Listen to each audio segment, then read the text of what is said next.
The bitter winds of the Dakota Territory didn't discriminate.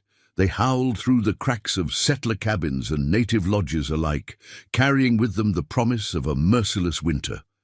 But for Sarah Keller, a widow with 3 young daughters, the winter of 1878 would prove to be more than just another season to endure. It would become the crucible that tested her spirit, and the unexpected bridge between 2 worlds that society had deemed forever separate. Before we jump back in, tell us where you're tuning in from, and if this story touches you, make sure you're subscribed, because tomorrow I've saved something extra special for you. As the first snowflakes began to fall, Sarah couldn't have known that when all hope seemed lost in the frozen wasteland, salvation would come from those her late husband had warned her to fear. The story of how a grieving frontier family and a compassionate Lakota tribe found humanity in each other during nature's cruelest hour is one that history books have long forgotten, but the plains still remember. Sarah Keller stared at the rough-hewn wooden cross marking the fresh grave of her husband, James.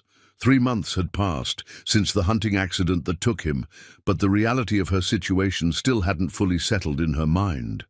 The Dakota Territory autumn winds whipped around her skirts as she stood with her 3 daughters, Elizabeth, Mary, and little Catherine, at the edge of their homestead. "Mama, I'm cold," whispered 6-year-old Catherine, tugging at Sarah's worn dress. "I know, sweetheart. Let's get back inside," Sarah replied, her voice steadier than she felt. At 32, she had already survived more hardship than most women twice her age, but nothing had prepared her for this, alone with 3 children at the edge of civilization with winter approaching. The Keller homestead sat in a small valley, near Willow Creek, nearly 40 miles from the nearest settlement of Clearwater. James had chosen this remote location for its fertile soil and the creek that never seemed to run dry, even in August heat. "This land will give us everything we need," he had promised when they first arrived from Pennsylvania 2 years earlier. Now that promise felt hollow as Sarah surveyed their situation. Their small cabin was solid enough, but James had planned to add another room before winter set in. The firewood stack was half what it should be, and the root cellar contained enough. Preserved food to last maybe 2 months if they were careful. James had been planning a final hunting trip before the first snow, a trip he would never take. Inside the cabin, 10-year-old Elizabeth was already stoking the fire, her movements precise and careful. At just 10, she had become Sarah's right. "And since James's passing, we need more wood," Elizabeth stated matter-of-factly, her childhood slipping away with each adult responsibility she shouldered. 8-year-old Mary sat at the rough pine table, mending one of Catherine's dresses, her stitches uneven but determined. "Mrs. Mitchell from the settlement said we should come stay with them for the winter," she said, without looking up. Sarah sighed as she hung up their shawls. Orville and Beatrice Mitchell had indeed offered shelter when they'd ridden out after hearing of James's death. The offer was kind but impossible to accept. "The Mitchells barely have room for their own 6 children," Sarah replied. "And we can't abandon our home. Your father built this place with his own hands. Come spring, we wouldn't have anything to come back to."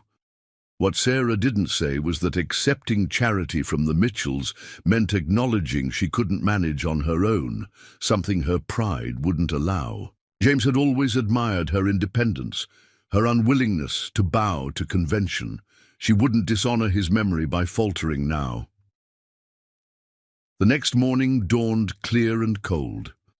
Sarah woke before sunrise, as was her habit, and stood on the porch watching. Her breath cloud in the air. The first hard frost had come overnight, coating the grass and the distant trees with a silver sheen that sparkled in the early light. "Winter's coming early this year," came a voice from the edge of their clearing.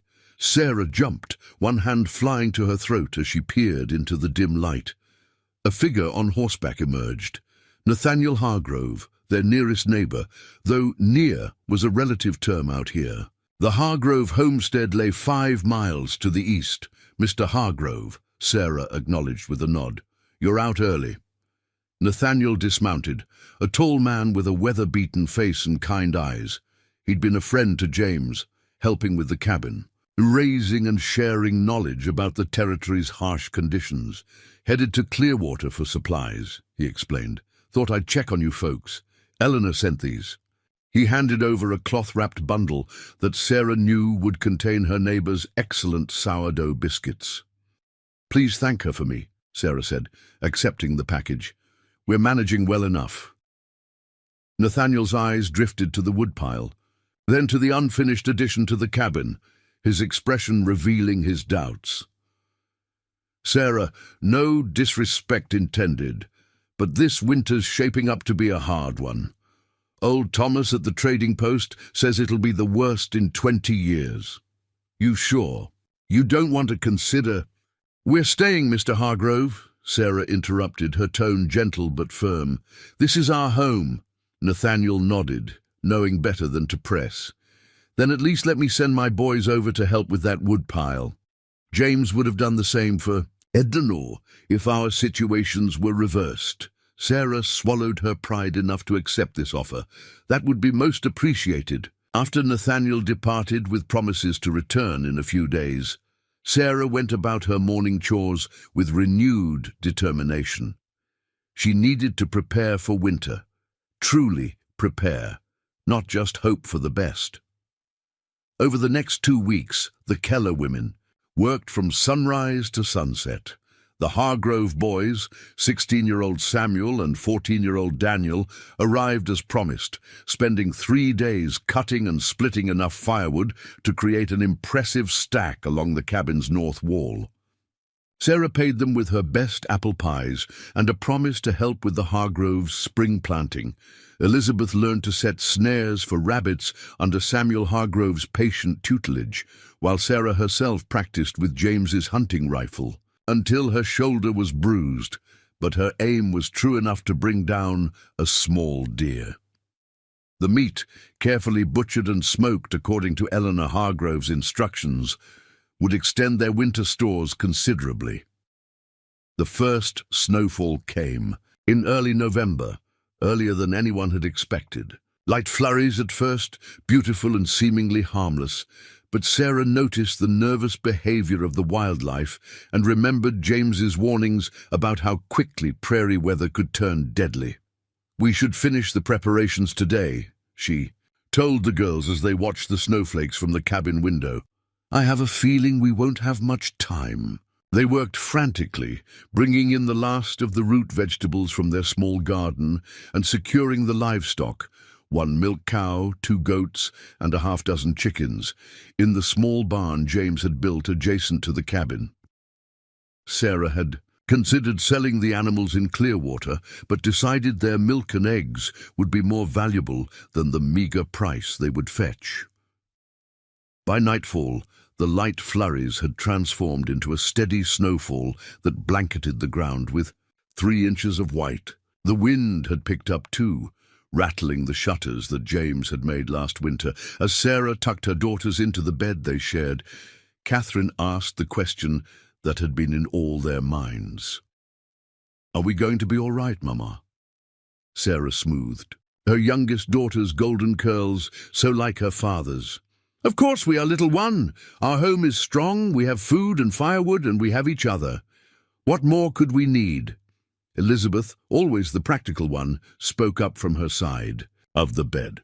"Pa would have known what to do. He always did." Sarah felt a pang in her heart at the simple truth of her eldest daughter's words.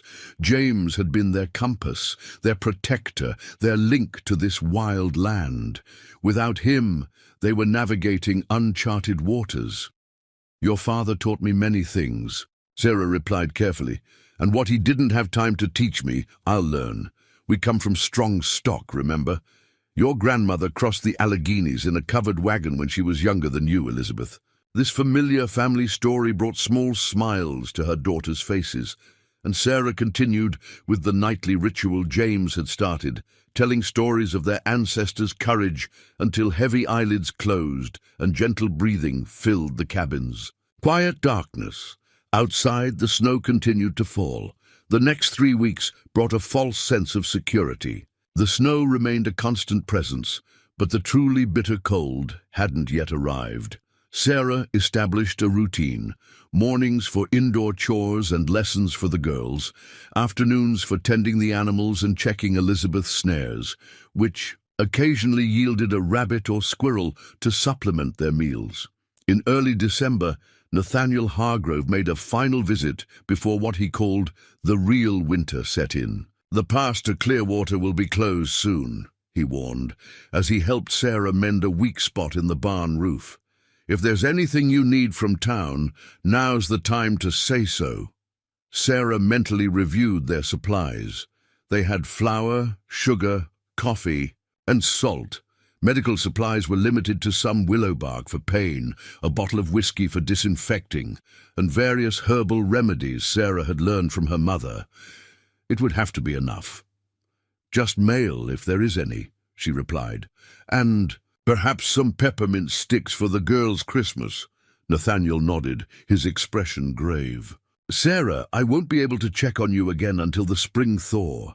Once the deep snow comes, getting between our homesteads will be impossible." "We'll be fine," Sarah assured him, with more confidence than she truly felt. Before leaving, Nathaniel pulled something from his saddlebag, a small, leather-bound book. "Eleanor thought you might want this. It's a journal of her first winter here.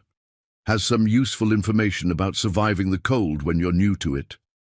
Sarah accepted the gift with genuine gratitude. Please thank her for her kindness.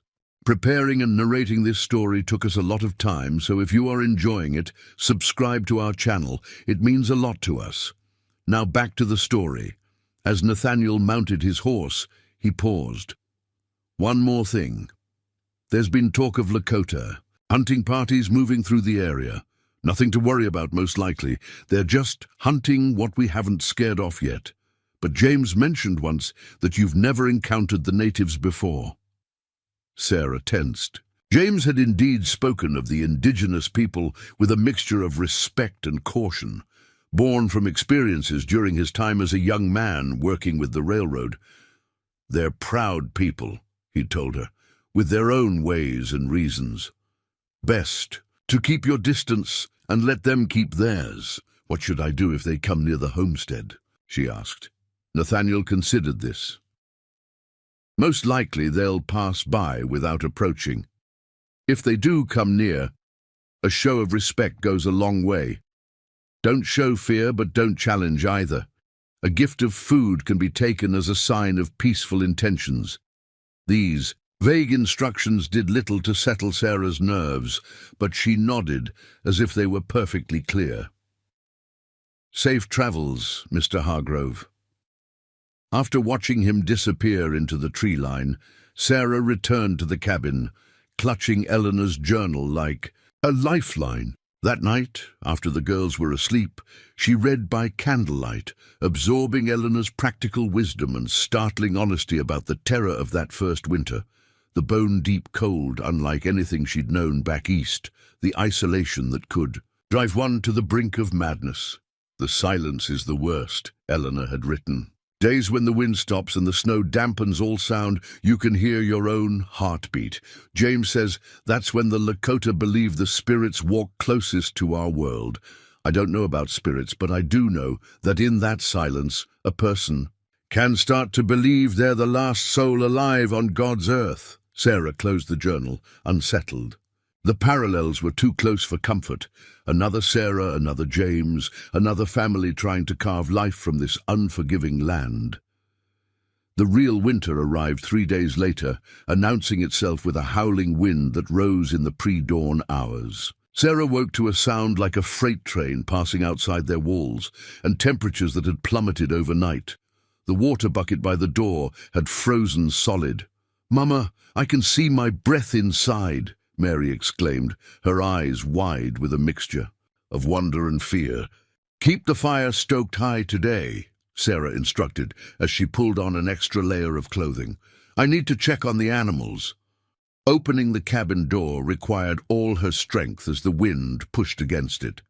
The scene outside stole her breath. Not just from the cold, but from the transformation of their familiar homestead into an alien landscape. Snow had drifted against the cabin in waves that reached nearly to the windowsills in places. The path to the barn was completely obscured. Sarah fought her way through snow that reached above her knees, the wind cutting through her clothes as if they were made of paper. By the time she reached the barn, her hands were numb despite her. Woolen mittens, and her face burned from the cold. The animals greeted her with anxious noises. The temperature in the barn was frigid, but better than outside, and Sarah worked quickly to ensure the livestock had fresh hay and that their water hadn't completely frozen. As she worked, she calculated how long their feed would last. If the winter stretched too long, decisions would have to be made about which animals they could afford to keep alive. Returning to the cabin was even more difficult, fighting against the wind that seemed determined to knock her down. When she finally stumbled through the door, Elizabeth was waiting with a cup of hot coffee. "You were gone so long," her daughter said, worry etching lines around her young eyes. Catherine started crying. "She thought you weren't coming back." Sarah looked to where her youngest sat by the fire, red-eyed but trying to be brave. "Oh, my darling, I will always come back to you. Always." The blizzard raged for 3 days without pause. When it finally subsided, it left behind a transformed world buried under 4 feet of snow and temperatures cold enough to freeze spit. Before it hit the ground, the sun emerged mockingly bright, its light reflecting off the snow with a brilliance that hurt the eyes but delivered little warmth. During a brief respite when the temperature rose just enough to make venturing outside bearable, Sarah checked their surroundings. The wood pile was now partially buried, requiring her to dig through snow to reach the logs. The smokehouse where their precious meat was stored had held firm, but the small shed where James had kept his tools had partially collapsed under the snow's weight. Most concerning was the barn. A section of the roof had developed a worrying sag that hadn't been there before. If it collapsed, they would lose not only shelter for the animals, but also the additional feed stored in the loft. "We need to clear some snow from the barn roof," she told Elizabeth that evening as they sat mending by firelight. "How?" Elizabeth asked. "We can't climb up there in this weather." Sarah had been pondering this problem. "Your father made a long-handled rake for clearing pine needles. I think we can use it to pull some snow down from the edges at least." The next day brought another challenge. Elizabeth's snares, which had been providing occasional fresh meat, were now buried somewhere under the snowdrifts. Even if they could locate them, the rabbits and squirrels they'd been catching had either migrated or gone into deep hibernation. A week after the blizzard, their routine had adapted to the harsh reality of deep winter. The cabin became their entire world. They rationed firewood, keeping the fire burning hot only during the day and banking it lower at night when they all slept together in the single bed, piled with every quilt and blanket they owned. Meals grew smaller and simpler. A breakfast of cornmeal mush, maybe some beans and salt pork for dinner. They saved the precious preserved fruit for Sundays and the smoked venison for when someone fell ill or the cold became unbearable. Sarah began to lose weight, often claiming she'd eaten earlier, when in truth she was saving her portion for her growing daughters.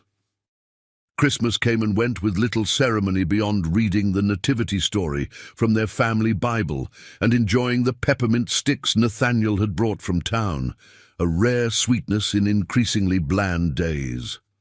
Sarah had secretly made simple gifts: a rag doll for Catherine sewn from scraps, a small carved wooden bird for Mary, her first attempt at James's hobby of whittling, and for Elizabeth, her grandmother's silver thimble that Sarah had been saving for her wedding day. "But this is yours, Mama," Elizabeth protested when she unwrapped it. "And now it's yours," Sarah replied simply. "Every woman needs good tools for the work ahead of her." As December gave way to January, the weather worsened. Another blizzard hit, this one lasting nearly a week. The temperature dropped so low that the walls of the cabin cracked and popped in the night, waking them with sounds like gunshots. The true crisis came when Sarah ventured to the barn one morning and found their milk cow, Bessie, lying on her side, her breathing labored. By afternoon, despite Sarah's best efforts with the herbal remedies she knew, Bessie was dead. The loss was devastating, not just emotionally, as the gentle cow had been almost a pet to the girls, but practically. Without milk, their nutrition would suffer drastically. Sarah made the difficult decision to butcher the animal, knowing the meat would at least keep them fed longer, but the process was gruesome work in the freezing barn with inadequate tools and her limited knowledge. That night, as her exhausted daughters slept, Sarah allowed herself a rare moment of despair. Their situation was deteriorating. The cold seemed to be seeping into her bones, making every movement painful.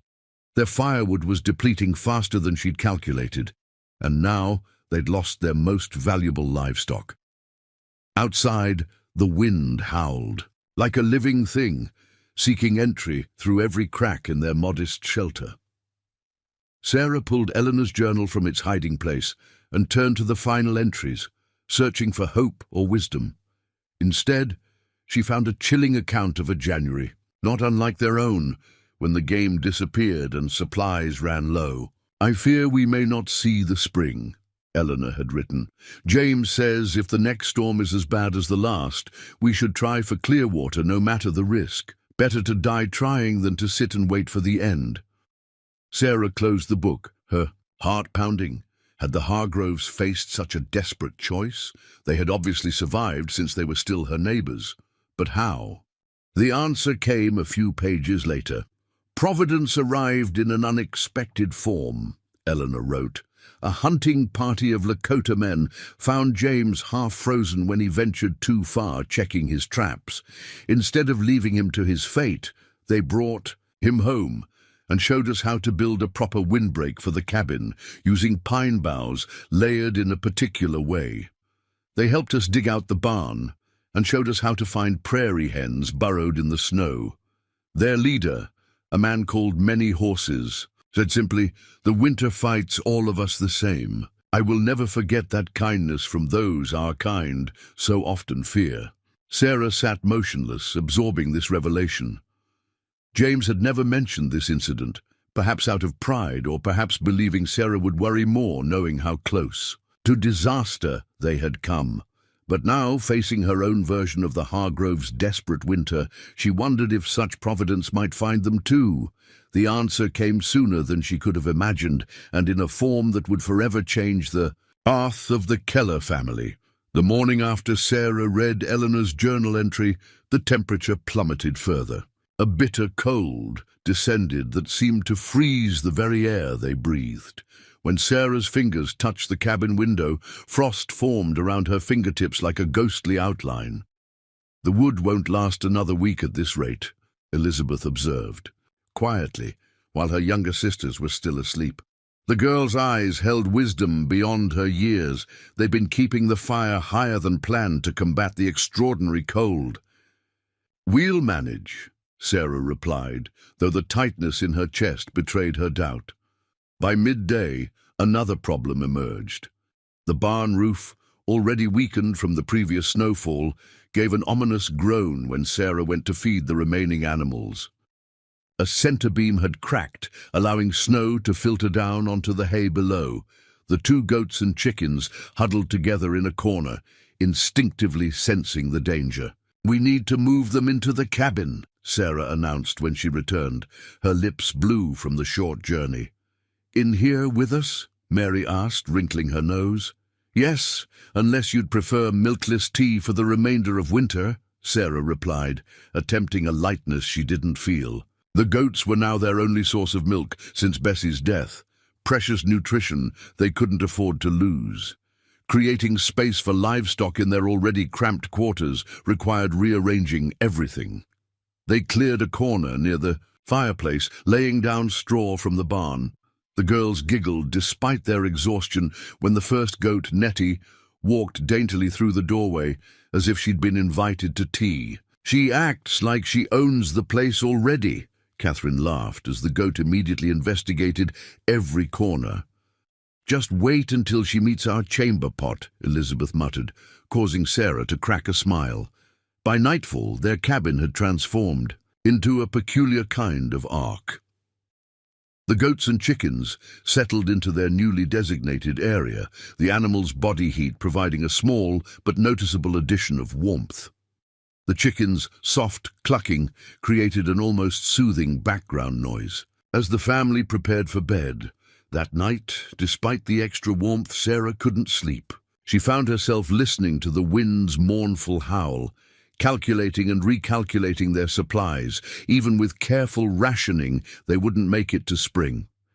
The reality she'd been avoiding crashed over her with the force of a physical blow. They were going to die here unless something changed. In the darkness, Sarah allowed silent tears to fall. She thought of James, his confidence, his certainty that this land would provide for them. Had he known how precarious their situation really was? Had he understood the gamble they were taking by settling so far from others? "James," she whispered, into the darkness. "I don't know what to do." The silence that followed seemed deeper than before, as if the night itself held its breath. Then, barely perceptible at first, Sarah detected a new sound beneath the wind's constant moan, the rhythmic crunch of snow under footsteps. Someone or something was approaching the cabin. Sarah slipped from the bed carefully, trying not to wake the girls. She reached for James's rifle, kept loaded since the first blizzard, and moved to the window. Wiping frost from the glass, she peered into the moonlit night. At first, she saw nothing but swirling snow and the dark silhouettes of trees. Then movement caught her eye, shadowy figures emerging from the tree line, 5 or 6 of them moving with purpose toward the cabin. Sarah's heart hammered against her ribs. Bears, wolves. Neither seemed likely to approach a human dwelling so boldly, which left only one possibility: people. Out here, miles from the nearest settlement in weather that would keep any sensible settler indoors, there could be only one explanation: the Lakota hunting party Nathaniel had warned about. Sarah's mind raced. Should she wake the girls? Hide them? Where? The cabin had no cellar, no secret spaces. Should she confront the approaching figures, barricade the door? Before she could decide, a sharp knock came at the door, so unexpected in their isolated state that Sarah nearly dropped the rifle. Catherine stirred in the bed, mumbling in her sleep. Sarah took a deep breath, steadying her nerves. She remembered Nathaniel's advice: don't show fear, show respect. She propped the rifle against the wall, visible but not threatening, and moved toward the door. "Who's there?" she called, her voice steadier than she expected. "Friends," came the reply in accented but clear English. "Cold out here, need shelter." Sarah hesitated only briefly before making her decision. If they meant harm, a wooden door wouldn't stop them. And turning away anyone in this weather, regardless of who they were, went against everything she believed. "Stand." "Back from the door," she instructed, then lifted the heavy wooden bar.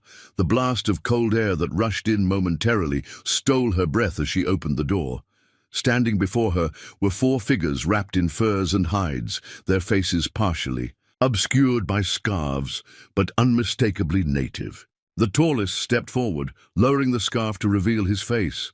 A man perhaps in his 40s, with deep-set eyes that assessed Sarah and the cabin in one sweeping glance.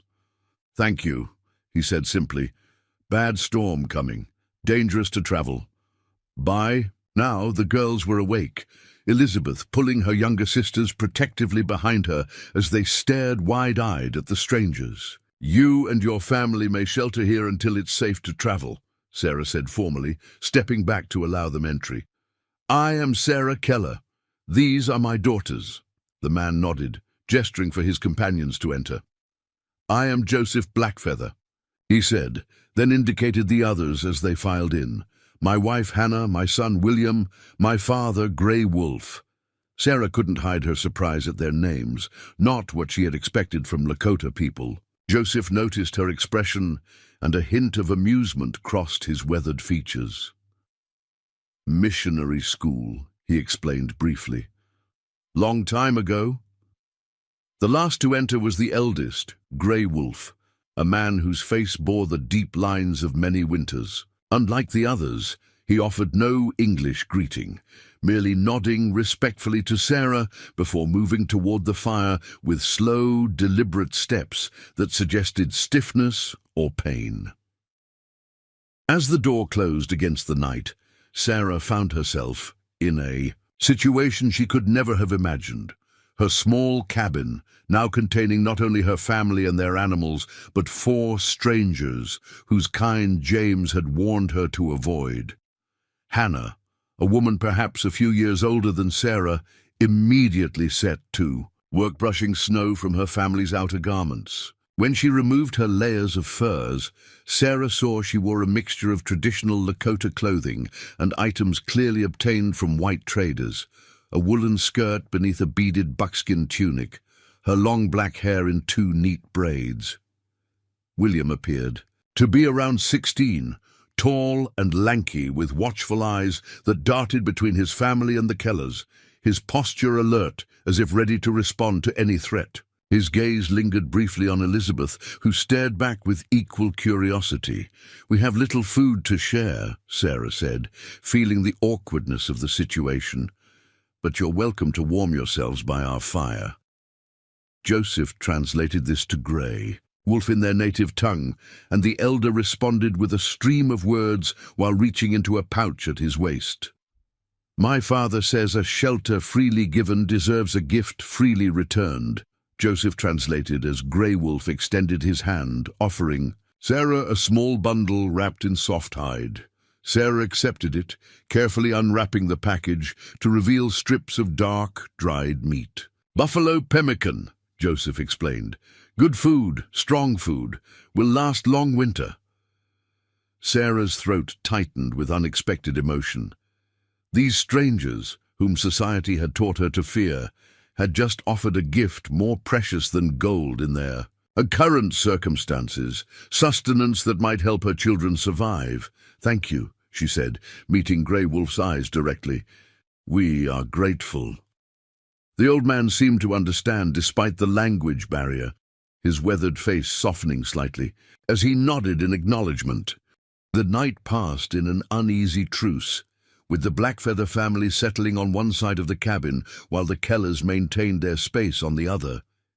Despite her exhaustion, Sarah slept fitfully, waking at every unfamiliar sound. Yet, whenever her eyes opened, she saw Joseph sitting alert by the fire, keeping watch over both families, adding wood carefully to maintain the warmth. By morning, the promised storm had arrived. Snow fell so thickly that the window revealed nothing but white, and the wind's howl had intensified to a roar that made conversation difficult. One glance was enough to confirm what Joseph had known. No one would be traveling today. With daylight came a subtle shift in the cabin's atmosphere. Catherine, always the most adaptable of Sarah's daughters, broke the ice by approaching Hannah shyly, as the woman prepared a strange-smelling tea from supplies in her pack. "What's that?" the 6-year-old asked, pointing to the steaming liquid. Hannah smiled, her face transforming with warmth. "Pine needle tea," she replied in careful English. "Good for sickness, makes strong blood." When she offered a cup to Sarah, the frontier widow hesitated only briefly before accepting. The tea was resinous and sharp, but not unpleasant, and its warmth spread through her chilled body like a blessing. As the day progressed, the proximity forced a tentative cooperation. When William noticed the barn roof's dangerous condition through the window, he and Joseph insisted on venturing out to temporarily reinforce it despite the storm. They returned an hour later, encrusted with snow but successful, having propped the failing beam with a sturdy branch cut from a nearby pine.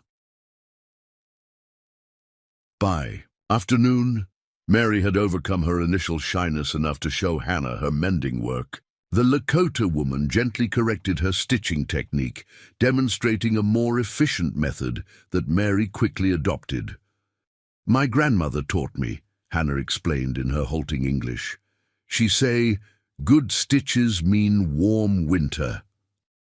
Grey Wolf remained somewhat apart, sitting cross-legged near the fire, observing everything with keen eyes that missed nothing. Occasionally, he would speak to Joseph, who translated only some of these comments to the others.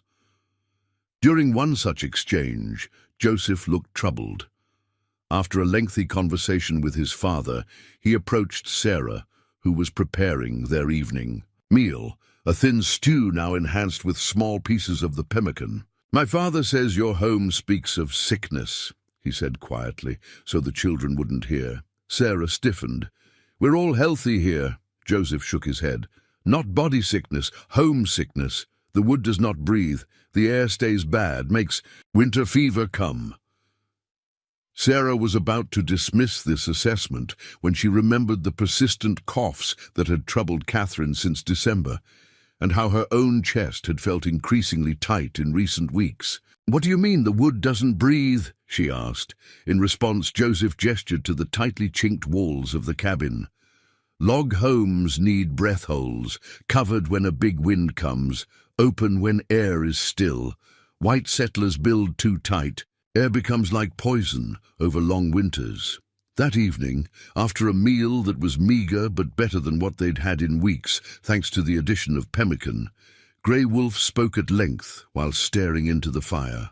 Joseph translated his father's words for Sarah. "My father says long ago his people did not live in fixed places during winter. They followed the buffalo, moving with the seasons. When white man's way pushed us to stay in one place, many died. From winter sickness until we learned new ways to live when snow is deep." Grey Wolf continued speaking, his gnarled hands making shapes in the air that seemed to conjure the very history he described. "He says our peoples can learn from each other.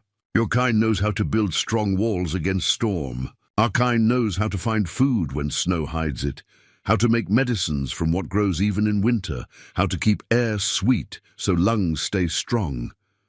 Sarah found herself drawn into the old man's story despite herself. "Does he think we could learn these things?" Joseph's translation of this question made Grey Wolf look directly at Sarah for perhaps the first time. His response came with unexpected intensity. "He says you must learn, or your children will not see grass time." The bluntness of this assessment struck Sarah like a physical blow. She looked at her daughters, Elizabeth helping William repair. A snowshoe by firelight, Mary learning a string game from Hannah, little Catherine already asleep on her pallet, and knew with cold certainty that Grey Wolf was right. Their situation was more dire than she'd allowed herself to admit. "We would be grateful for any knowledge your family is willing to share," she said formally. When this was translated, Grey Wolf nodded once, decisively, as if a pact had been sealed. Then blizzard raged for 3 more days, during which the uneasy coexistence gradually transformed into something approaching companionship. Under Grey Wolf's direction, Joseph and William created small, covered vents in the cabin walls that could be opened when the wind died down, allowing fresh air to circulate without losing too much precious heat. Hannah taught Sarah and the girls how to make pine needle tea, explaining which types of evergreens were best and which to avoid. She also showed them how to make poultices for chest congestion using pine resin and animal fat, a remedy that notably eased Catherine's persistent cough. William, whose English was better than his parents had initially let on, took Elizabeth outside during a brief lull in the storm and taught her how to identify rabbit runs beneath the snow, packed tunnels where the animals traveled that weren't visible to untrained eyes. "You look for a small rise in snow, like this," he demonstrated, pointing to what appeared to be a random bump in the otherwise smooth white surface. "Set a snare here, not where you think the rabbit should be." On the fourth morning they woke to silence. The storm had finally passed. Outside, the world was transformed, buried under feet of fresh snow that sparkled blindingly in the winter. Sunshine. The Blackfeather family prepared to depart, gathering their few belongings and the emergency supplies they'd brought. Sarah watched these preparations with growing apprehension. The past days had shown her how unprepared they truly were, how much they still needed to learn to survive until spring. "You could stay longer," she offered, as Joseph shouldered his pack. "At least until we're sure another storm isn't coming." Joseph and Hannah exchanged glances, a wordless communication passing between them. It was Hannah who finally responded. "Our settlement waits for us," she explained. "Others need hunting meat we bring, but—" She hesitated, looking to her husband for confirmation. "But we do not go far," Joseph finished. 5 hours' walk that way." He pointed westward, where creek bends and 3 tall pines stand together. "Our winter camp is there until the moon of hunger ends." Grey Wolf, who had been mostly silent as they prepared to leave, suddenly spoke at length to Joseph, who listened with evident respect before turning to Sarah. "My father says he sees strength in you like a Lakota woman, but knowledge is missing. He asks if you would permit Hannah to return tomorrow to teach more winter ways." Sarah couldn't hide her relief at this suggestion. "I would be very grateful." As the Blackfeather family departed, Sarah and her daughters stood in the doorway, watching until they disappeared into the tree line. The cabin felt strangely empty without them. "Will they really come back?" Catherine asked, her small face troubled. "Yes," Sarah replied with more certainty than she'd felt about anything in months. "I believe they will." True to their word, Hannah returned the next day, accompanied by William. They brought more pemmican and a strange flour made from ground, cattail roots, that Hannah showed Sarah how to mix with their dwindling cornmeal to extend their supplies. This began a new pattern for the Keller family. Every few days, weather permitting, either Hannah or William would arrive, sometimes staying for hours, sometimes for a full day, bringing not only tangible gifts of food or medicine, but also knowledge that proved equally valuable. Hannah taught Sarah how to make soap using wood ash and rendered fat, a skill Sarah had never mastered, despite her mother's attempts to teach her back east. William showed Elizabeth how to carve simple but effective hunting tools and how to set more productive snares using materials they had at hand. Most importantly, they taught the Kellers how to identify and harvest winter foods they hadn't known existed, rose hips buried under snow that prevented winter sickness, inner tree bark that could be ground into emergency flour, hibernating animals whose burrows could be detected by subtle signs on the snow's surface. As January gave way to February, Sarah realized something profound had changed beyond just their improved physical circumstances. The desperate, gnawing fear that had been her constant companion since James's death had receded, replaced by a cautious confidence in their ability to survive. One evening, as Sarah stirred a pot of stew made with rabbit caught in Elizabeth's newly designed snares and wild onions William had shown them how to dig from beneath the snow, Mary asked a question that had clearly been on her mind. "Mama, why do the Blackfeathers help us?" Mrs. Mitchell at the settlement said, "Indians hate white folks and want to steal our land." Sarah considered her response carefully. "Mrs. Mitchell doesn't know the Blackfeathers. People often fear what they don't understand, and that fear can turn into unkind words or thoughts." Grey Wolf told William that all people are relatives. "Under the same sky," Elizabeth added, surprising Sarah with this piece of information. "He says helping others is helping yourself, because the circle always comes around." The wisdom in this simple philosophy struck Sarah deeply. How different might relations between settlers and natives be if more people from both sides recognized this fundamental truth? The true test of all they had learned came in late February, when the harshest blizzard yet descended upon the territory. For 6 days, the storm raged with such ferocity that even opening the door became dangerous. Yet the Keller family faced this challenge with resources and knowledge they hadn't possessed before. Ventilation techniques that kept the air fresh despite their confinement, medicinal teas that prevented the chest sickness from taking hold, preserved foods that provided strength, and most importantly, the confidence that came from knowing they were no longer alone in their struggle.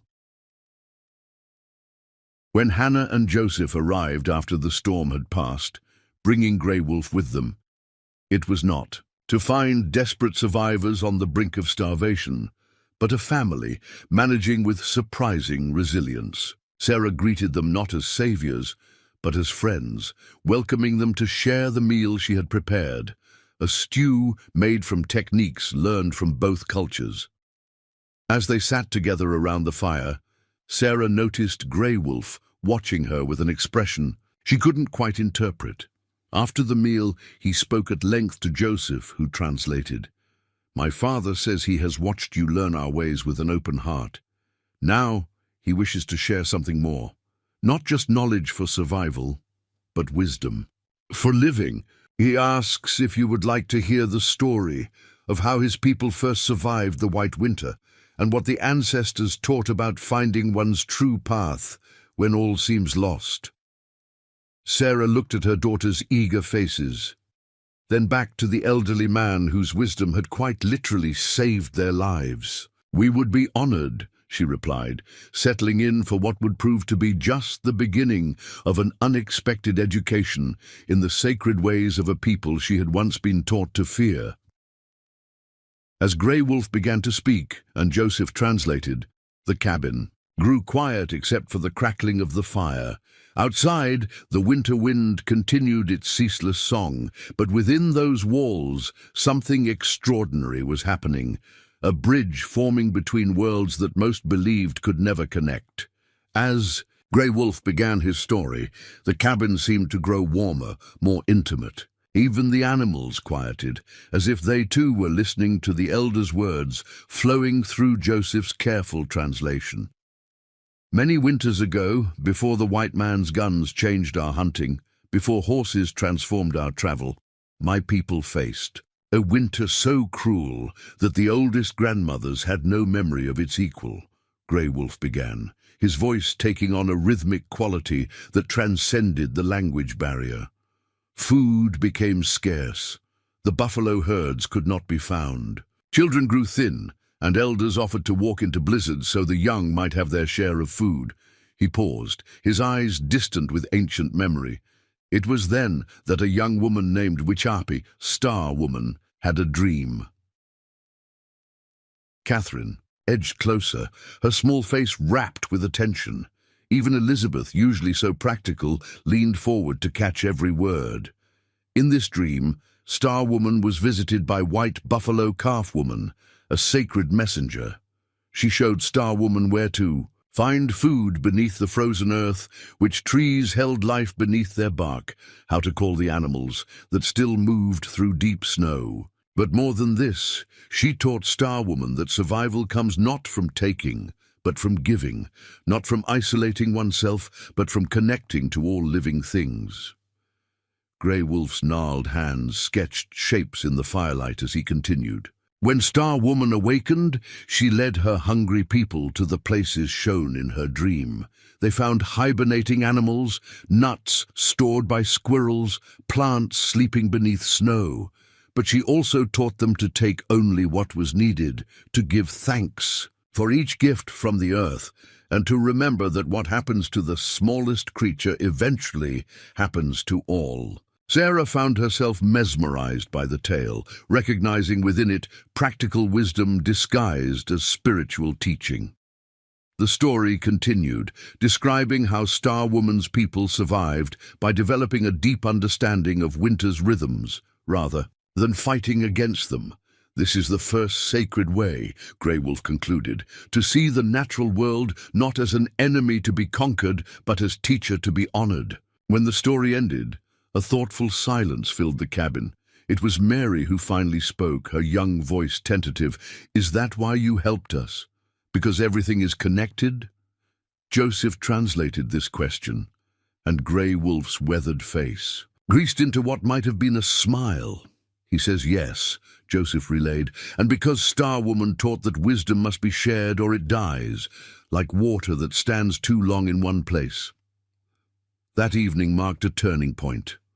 What had begun as necessary cooperation for survival transformed into a deliberate exchange of knowledge and worldviews. In the weeks that followed, as February's harsh grip gradually loosened into March's tentative thaw, the Blackfeather family became regular visitors to the Keller homestead.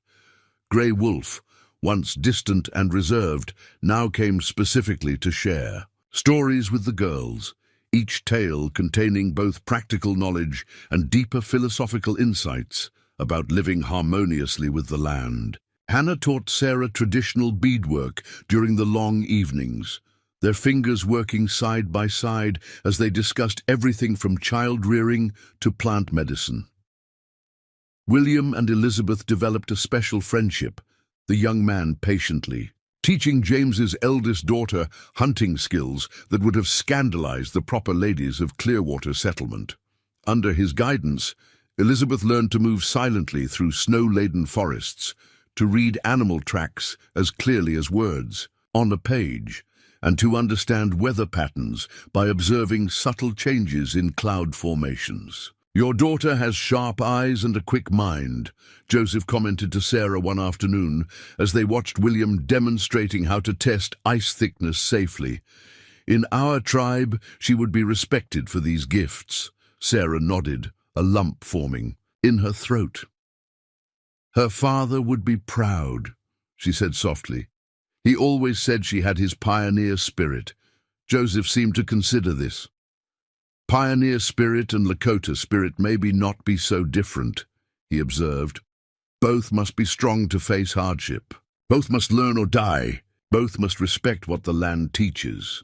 This insight struck Sarah profoundly. How strange that she'd crossed half a continent to discover that the fundamental truths of survival and resilience transcended cultural boundaries.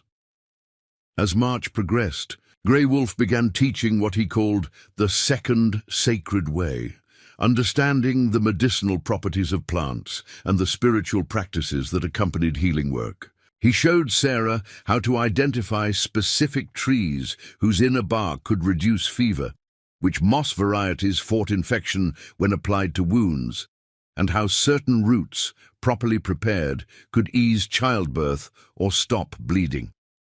"Medicine is not just in the plant," he explained through Joseph's translation. "It is in the prayer said while gathering. It is in the intention of the healer. It is in the belief of the one who receives it." When Catherine developed a high fever after playing too long in the melting snow, it was Grey Wolf's willow bark tea and Hannah's cool compresses that broke the dangerous heat within hours. The elderly man sat by the child's bedside through the night, singing soft, strange melodies that seemed to soothe her even in delirium. By dawn, Catherine's fever had broken. Sarah, who had maintained a night-long vigil alongside Grey Wolf, found herself overwhelmed with gratitude. "I don't know how to thank you," she said simply. Grey Wolf needed no translation for the emotion in her voice. He replied in his own language, looking directly into Sarah's eyes. "He says no thanks needed between family," Joseph translated quietly from the doorway. "He says Catherine has become like a granddaughter to him." Sarah's eyes filled with tears. Family. The word held such power, especially here, so far from blood relatives, so distant from the community she'd known back east. Somehow, against all odds and expectations, they had found connection in this wilderness. As the days lengthened and the brutal cold gradually loosened its grip, Sarah began to hope they might actually survive until spring. Their food stores, while still limited, had been supplemented by the Blackfeather's generosity and Elizabeth's improved hunting skills. More importantly, they now possessed knowledge they hadn't before: how to find food sources unique to late winter, how to prevent and treat common cold weather ailments, how to conserve energy and resources during the leanest times. One uncommonly mild afternoon in late March, Grey Wolf arrived alone at the cabin, a rare occurrence, as he usually came accompanied by younger family members. Sarah welcomed him inside, where she had been teaching the girls their letters, education. She was determined wouldn't lapse despite their isolation. Grey Wolf settled by the fire, his expression more serious than usual. When Sarah joined him after setting the girls to their copying work, he spoke at length in his native tongue. "I cannot translate his exact words," Sarah admitted, "but please tell me what you can."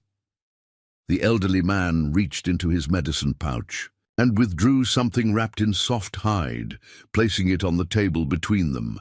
Carefully, he unwrapped the package to reveal a small bundle of herbs tied with sinew, a smooth stone with unusual markings, and what appeared to be a bear's claw. "He says it is time for the third sacred teaching," William explained, when he arrived later to find them still deep in conversation, "the way of dreams and visions.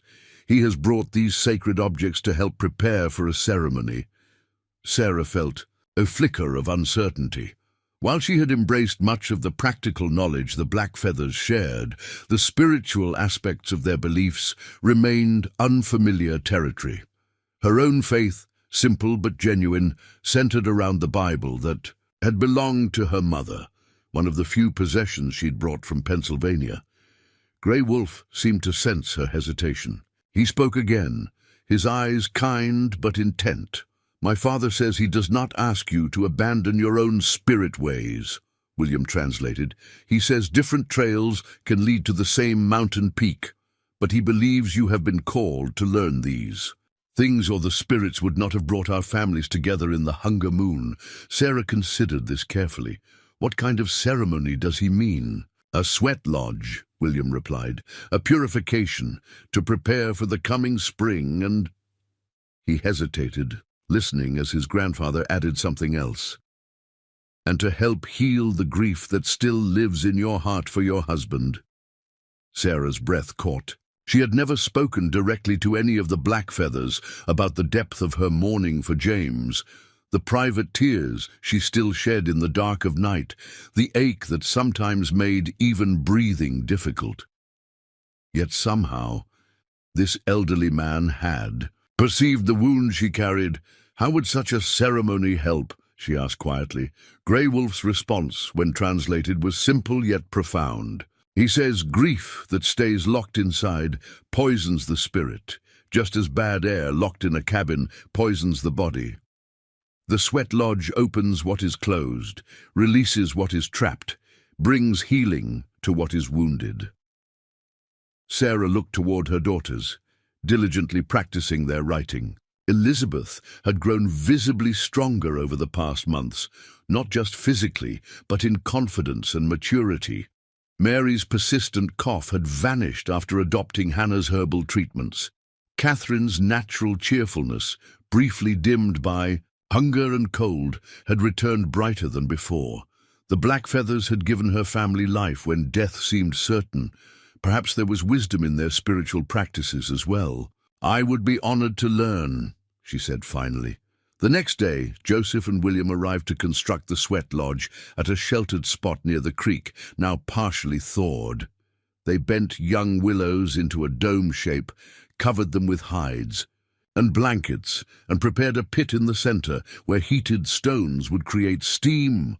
Hannah came to the cabin to help Sarah prepare, explaining the ceremony's purpose and meaning while showing her how to make small tobacco offerings that would be used during the ritual.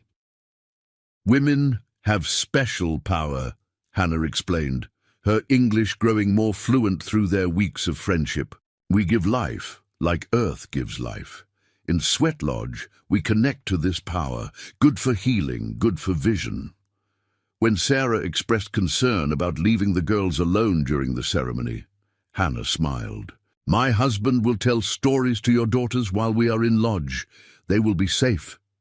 That evening, with stars beginning to emerge in the darkening sky, Sarah found herself seated inside the small sweat lodge alongside Hannah, Grey Wolf, and two elderly women from the Lakota winter camp, whom Sarah had never met before. Despite the lingering chill in the air, she wore only a simple shift, as Hannah had instructed. Grey Wolf, dressed in ceremonial attire Sarah had never seen before, sang as he placed glowing hot stones in the central pit one by one, using antlers to carry them from the fire outside. With each stone, he sprinkled herbs that released fragrant smoke. When the prescribed number of stones had been arranged, Joseph, acting as helper, closed the lodge's entrance flap, sealing them in complete darkness. Grey Wolf poured water infused with sage and sweetgrass onto the hot stones. Steam hissed upward, instantly filling the small space with damp heat that took Sarah's breath away. The temperature rose rapidly as more water was added, the steam becoming so thick that breathing required conscious effort. The intensity was unlike anything Sarah had experienced. Sweat poured from her body as the elders began to sing, their voices rising and falling in patterns that seemed to vibrate through her bones. The darkness, the heat, the rhythm, all combined to create a state unlike ordinary awareness, not quite dreaming but not fully awake either. Time lost meaning. Sarah wasn't sure if they had been in the lodge for minutes or hours when Grey Wolf began to speak directly to her through Hannah's translation. "Open your heart to the spirits of this land," he instructed. "They have been watching you since you arrived. They know your strength. They know your pain. Ask them for what you need." Sarah hesitated, uncertain how to address entities she wasn't sure she believed in. Yet something in the atmosphere, the profound darkness, the penetrating heat, the voices of these people who had become so important to her family, made it possible to set aside doubt. "I need to know that my daughters will survive here," she whispered into the steam. "I need to know that James's dream for us wasn't a mistake." Grey Wolf sang in response, a haunting melody that seemed to circle the lodge like a living thing. More water on the stones, more steam, more heat that pushed Sarah to what she thought must be her limit, then beyond it. And then, just when she thought she could endure no more, something extraordinary happened. In the darkness behind her closed eyes, Sarah began to see images. James, standing beside a creek, not as she had last seen him, pale and broken from his accident, but vibrant and smiling. Beside him stood another man, one she didn't recognize, dressed in traditional Lakota attire. "They are showing you that the spirits of our peoples can stand together," Hannah whispered, somehow knowing what Sarah was seeing without being told. "Your husband's spirit and our ancestors, they are not separated as the living sometimes are." The vision shifted. Sarah saw her homestead, but not as it currently existed. She saw it in summer, fields green with crops, the cabin expanded, fruit trees flowering where none currently grew. She saw her daughters, older, Elizabeth instructing younger children in what looked like hunting skills, Mary attending to patients. In what appeared to be a small infirmary, Catherine conversing easily in Lakota with indigenous women while they worked together preserving food. "You are seeing what may come," Grey Wolf said through Hannah. "Not what will certainly be, but what is possible if you continue on this path of two worlds meeting as one." The vision faded as more water hit the stones, more steam filled the lodge. The songs changed in tone and rhythm. Hannah explained that they were now moving into the healing portion of the ceremony. "Think of your grief," she instructed Sarah. "See it as a dark object inside your chest. When the steam rises again, release it with your breath." Sarah did as instructed, picturing the ache of James's absence as a tangible thing. When Grey Wolf poured the next ladle of water, creating a fresh surge of steam, she exhaled forcefully, imagining that dark mass leaving her body. "Again," Hannah urged. "Each breath, let it go." By the fourth round of stones, when the entrance flap was finally opened, allowing cooler air to rush in, Sarah felt physically exhausted, but somehow lighter, as if a burden she'd carried so long she'd forgotten its weight had been partially lifted. Outside, the lodge, beneath a sky brilliant with stars, Joseph waited with blankets. Sarah wrapped herself and followed the others to sit by the fire where cedar tea had been prepared. Her skin tingled from the intense heat, followed by the cool night air, and her mind felt unusually clear, receptive. "The ceremony is not yet complete," Grey Wolf explained through Joseph as they sipped the fragrant tea. "The Sweat Lodge has prepared your spirit. Now you must seek a vision that will guide your path forward." He explained that traditionally, a vision quest would involve spending days alone in nature without food or water. Given Sarah's responsibilities and the still harsh conditions, they would modify this practice.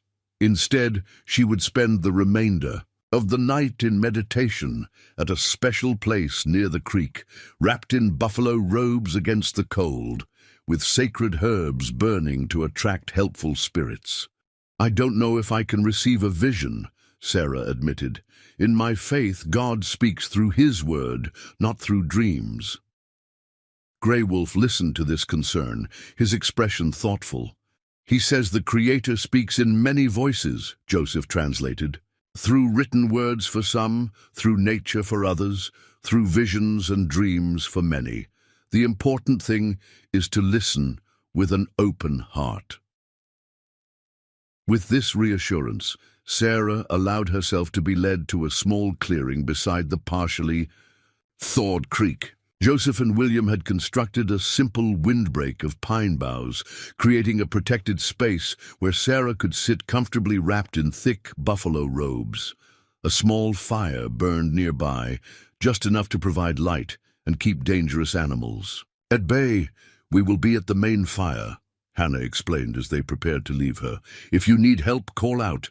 Otherwise, we will return at dawn." Left alone, Sarah settled into the buffalo robes, gazing at the star-filled sky visible through the trees above. The night was cold, but not dangerously so, and the ceremonial heat still lingered in her bones. She felt strangely alert, despite the late hour, her senses heightened.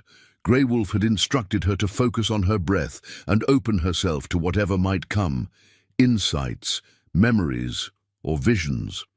Sarah tried to follow these instructions, though her mind initially raced with practical concerns about the girls, the homestead, the remaining weeks of winter. Gradually, these thoughts subsided. The gentle sound of water flowing beneath ice at the creek's edge created a soothing rhythm. The scent of burning sage and cedar from the small fire wrapped around her like an invisible blanket.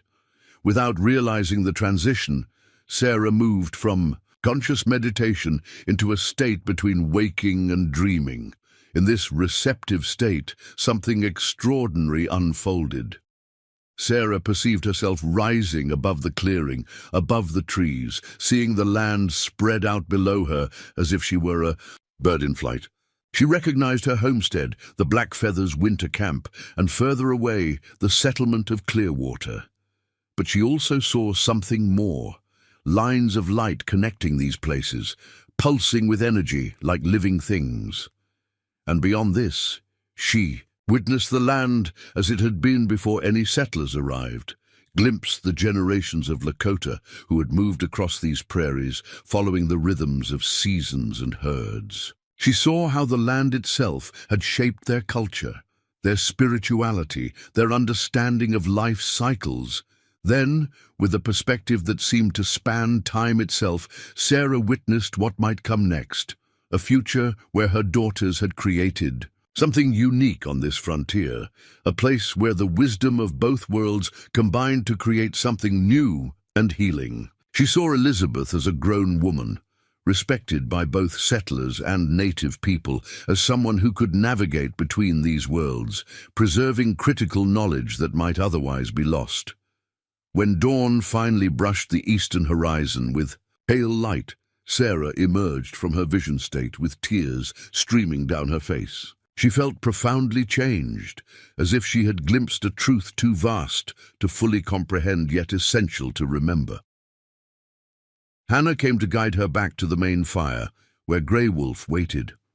One look at Sarah's face told the elderly man all he needed to know. "She has seen," he said simply in his own language, and even without translation, Sarah understood. They walked back to the cabin together as the sun rose fully, casting long shadows across the snow-patched landscape. The girls were still sleeping when Sarah entered, Joseph having kept watch through the night. "Thank you," Sarah said, the words entirely inadequate for what she felt. "For everything." Joseph translated this to his father, who responded with unexpected emotion, clasping Sarah's hands in his own weathered ones. "He says you have honored our ways by opening your heart to them," Joseph explained, "and in doing so, you have helped preserve knowledge that might otherwise die with him. This is a gift beyond measure." As the Blackfeathers prepared to return to their camp, promising to visit again soon, Sarah stood in the doorway watching them depart. The morning light illuminated a world transformed, not just by the gradual approach of spring, but by her own shifted perspective. The path ahead would not be easy. There would still be hardships to endure, prejudices to overcome, practical challenges of survival in this demanding land. But Sarah now possessed something she hadn't before, a vision of possibility that transcended the limitations others might try to impose. In the most unexpected of circumstances, through the kindness of people she had been taught to fear, Sarah Keller had discovered not just how to survive a brutal winter, but how to truly live in this new land, with reverence for its history, respect for its original people, and hope for a future where the best of different worlds might someday become one. April arrived with a gentleness that belied the winter's brutality. Patches of bare earth emerged from beneath melting snow like islands in a white sea. The creek broke free from its icy prison, water bubbling over rocks with renewed vigor. Each morning brought new signs of the changing season, birdsong returning. To the trees, tender green shoots pushing through softening soil, longer days filled with strengthening sunlight. For the Keller family, this gradual awakening of the land marked not just their survival against impossible odds, but a profound transformation in how they viewed their place in this frontier world. Sarah stood at the edge of what would become their spring garden, watching Elizabeth and William construct a fence designed to keep deer and rabbits from consuming the precious seedlings they would soon plant. The young people worked with an easy camaraderie that crossed cultural boundaries, sharing knowledge and laughter as they secured willow branches between sturdy posts. "My father would have made it differently," Elizabeth remarked, examining the lattice-like structure taking shape. "He always used straight rails," William nodded, tying another branch into place. "Rails work well. This works too. Different ways can solve same problem." The simple wisdom in this statement struck Sarah anew. How often had she believed there was only one correct approach, the way things had always been done back east? Yet, here on the frontier, that rigidity might have cost them their lives. Flexibility and openness to unfamiliar methods had proven not just useful, but essential. Mary appeared beside Sarah, carrying Catherine on her hip. At 8 years old, Mary wasn't much bigger than her 6-year-old sister, but recent months had strengthened her slight frame. "Hannah's coming," Mary announced, pointing toward the tree line where a familiar figure had emerged. "She said yesterday she'd bring those special seeds, remember?" Sarah nodded, shading her eyes against the spring sunlight. Hannah approached with her characteristic steady gait, a leather pouch swinging at her side. Since the sweat lodge ceremony, 3 weeks earlier, the friendship between the two women had deepened beyond mere necessity into something Sarah treasured. "The ground warms," Hannah greeted them, touching her hand to the soil. "Good time for planting new things."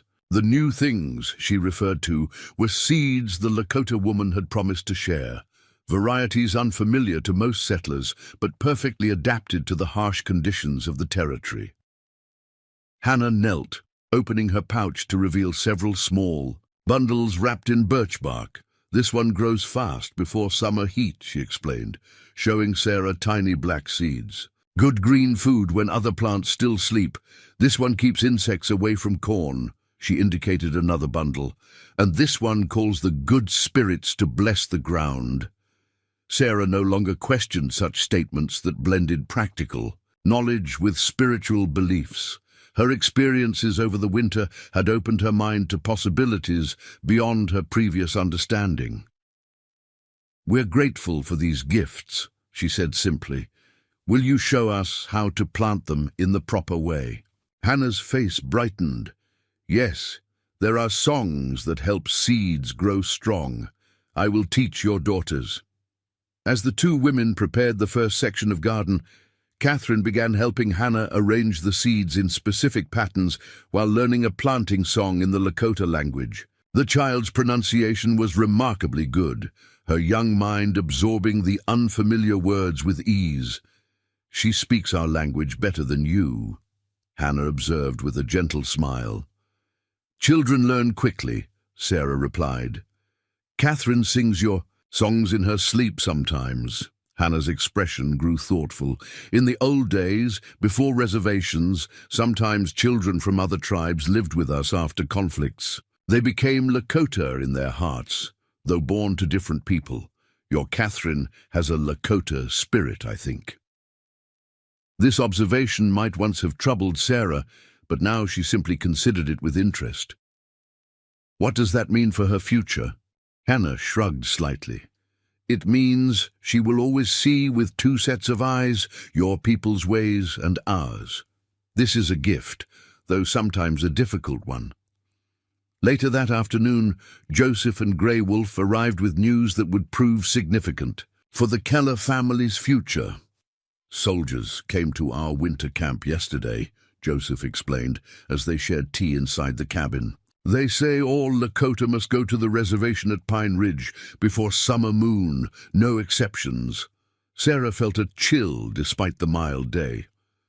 "But your family has harmed no one. You've helped settlers, including us." Joseph's expression remained impassive, but a muscle tightened in his jaw. "Government does not see differences between peaceful Lakota and those who fight. All must go to reservation land." "When will you leave?" Sarah asked, her chest tightening at the thought of losing these people who had become so crucial to her. "Family, soon. 2 weeks, maybe 3. Grey Wolf must prepare sacred bundles for the journey. Hannah must dry enough food." The elderly man spoke then, his words flowing in the rhythmic Lakota that had become familiar to Sarah's ears over the months. Joseph translated with evident care. "My father says the time of two peoples living separately on this land is ending. Soon, all will be under white man's government. But he has seen in his dreams that some knowledge must continue, passing between our peoples like fire shared from one lodge to another during storm." Grey Wolf fixed his penetrating gaze on Sarah. "He says you and your daughters have been chosen by the spirits to carry certain understandings forward. Not to become Lakota, you will always walk your own path, but to remember our ways and speak of them truthfully when others tell lies." The responsibility implied in these words felt enormous. "I don't know if we're worthy of such trust," Sarah admitted. Grey Wolf's response, when translated, was both gentle and firm. "Chum, worthiness was decided when you opened your door on a winter night to those you had been taught to fear. The spirits test us when we do not know we are being tested." That evening, after the black feathers had returned to their camp and the girls were asleep, Sarah sat alone by the fire, contemplating what these developments meant for their future. The prospect of continuing without the Blackfeather's guidance awakened old anxieties. Would they truly be able to manage alone? Yet something had changed within her. The woman who had faced this past winter with desperate fear was not the same woman who now planned for spring planting. Sarah touched the small medicine pouch Hannah had given her after the sweat lodge ceremony, a tangible symbol of the knowledge and confidence she now possessed. The following weeks unfolded with a bittersweet quality, each day bringing renewed life to the land while also marking time toward the Blackfeathers' inevitable departure. Together, the two families worked to ensure the Kellers would thrive in their absence. Joseph and William constructed a proper smokehouse using techniques that would preserve meat more effectively than James's original design. Hannah and Sarah spent long hours cataloging plant medicines, when to gather each root or leaf, how to prepare them, which ailments they addressed. Most precious were the hours Grey Wolf spent with the entire family, sharing stories that contained vital knowledge. Disguised as legends, he explained how certain stars guided travelers during different seasons, which cloud formations warned of dangerous weather, how wildlife behavior predicted changes long before humans noticed them. "The earth speaks always," he told them.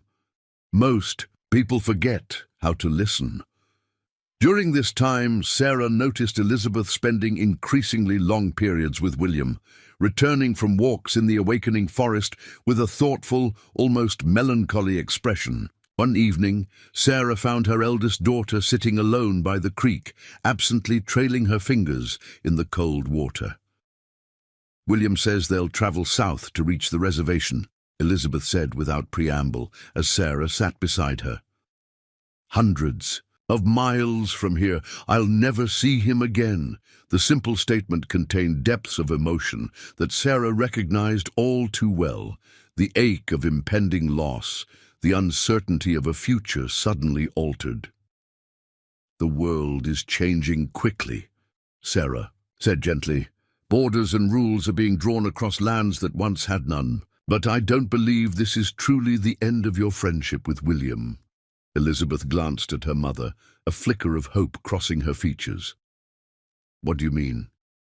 "I mean that paths that are meant to cross again often do, in ways we can't. Voici, William has taught you skills that few white girls will ever learn. Perhaps that knowledge exists for a purpose beyond just our survival this winter." Elizabeth considered this, her young face solemn beyond her years. "He asked me to remember everything, to keep practicing what he taught me even after they're gone. He said knowledge dies if it isn't used." "Then that's how you honor your friendship," Sarah suggested, "by preserving what he shared with you." On the morning set for the Blackfeathers' departure, Sarah rose before dawn to prepare a special meal. She used the last of their precious coffee, beans saved for an important occasion, and baked cornbread with dried berries, a favorite of Grey Wolf's. The Lakota family arrived as the sun breached the horizon. They too brought gifts, practical items they had prepared in their final days at the winter camp. Hannah presented Sarah with beautifully tanned deerskin garments for each of the girls, designed to withstand rough use while allowing freedom of movement.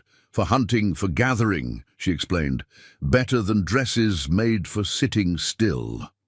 William gave Elizabeth a bow he had crafted specifically for her size and strength, along with a quiver of arrows. "Practice every day," he instructed solemnly. "Remember to breathe as you release." Joseph presented a small hunting knife to Mary, whose initial shyness around the Lakota man had transformed over time into respectful admiration. "For cutting plants, for carving medicine tools," he explained. "Sharp blade, like sharp mind, needs careful attention." For Catherine, Grey Wolf had created a special gift, a small drum made from wood and deer hide, decorated with symbols meaningful in Lakota tradition. "For remembering our songs," he told the child through Joseph's translation.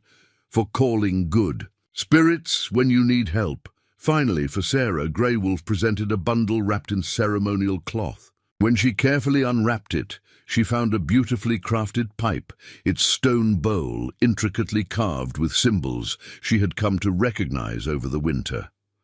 "The sacred pipe is not given lightly," Joseph explained, his voice conveying the significance of this gift. "My father says you have earned the right to carry it, though you walk a different spiritual path." It represents the connection between earth and sky, between different peoples, between seen and unseen worlds. Sarah accepted the pipe with profound gratitude, understanding that she was being entrusted with something far more valuable than just a ceremonial object. This was Grey Wolf's acknowledgement that she had truly embraced the sacred ways he had shared, not abandoning her own beliefs, but expanding them to include new understandings. After the morning meal, the moment of farewell could no longer be delayed. The Blackfeathers had many miles to travel before nightfall. Their few possessions were already packed on the travois that William had constructed for their journey. Catherine clung to Hannah, suddenly unwilling to accept the separation. "Take me with you," she pleaded, tears streaming down her small face. "I want to learn more songs." Hannah knelt, brushing away the child's tears with gentle fingers. "You have important work here," she said softly. "You must teach your mother the songs when she forgets. You must help new plants grow. You must remember for those who will come after." Joseph and Sarah exchanged a few words, their respect for each other having evolved beyond the need for lengthy farewells. Instead, he simply clasped her hand in the white man's custom he had learned long ago. "Your husband chose good land," he told her. "It will provide if you listen to what it needs." Elizabeth and William stood slightly apart, their young faces struggling to maintain composure. Whatever words they exchanged remained private. But when they rejoined the others, Elizabeth's expression had taken on a new determination. The most difficult goodbye was between Grey Wolf and the entire Keller family. The elderly man who had once seemed so foreign, so inscrutable, now felt like an essential part of their lives. How could they continue without his wisdom, his stories, his profound understanding of the land they were still learning to inhabit? Grey Wolf spoke at length, in his native tongue, Joseph translating his words with evident emotion. "My father says that in the old times, different tribes sometimes adopted each other's children to create bonds that would prevent future conflict. Though no formal adoption has taken place, he considers your daughters as granddaughters of his. Heart, the knowledge shared between our families has created a kinship that exists beyond blood." Grey Wolf approached each girl individually, placing his hands on their heads in blessing and speaking words specific to each child. For Elizabeth, he spoke of courage and leadership. For Mary, he emphasized her healing gifts. For Catherine, he acknowledged her special connection to Lakota songs and stories. Finally, he turned to Sarah. "He says you have completed the fourth sacred way, the path of transformation. You arrived on this land as a stranger, but you will remain as a relative to all that lives here.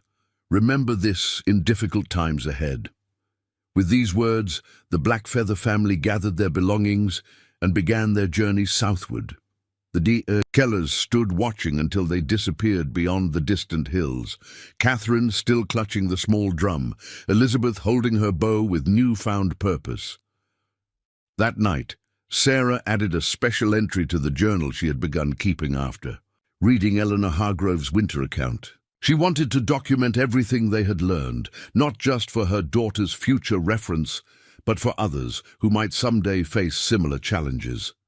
"Today, we said farewell to those who saved us from certain death," she wrote by candlelight. Yet saved seems an inadequate word for what truly occurred. The Blackfeather family didn't merely help us survive a brutal winter. They taught us how to truly live in this place, how to belong to the land rather than merely owning it, how to see with new eyes what had always been before us. She continued, writing late into the night, recording as many details as she could remember of Grey Wolf's teachings, Hannah's practical knowledge, Joseph's insights about the territory, and William's hunting wisdom.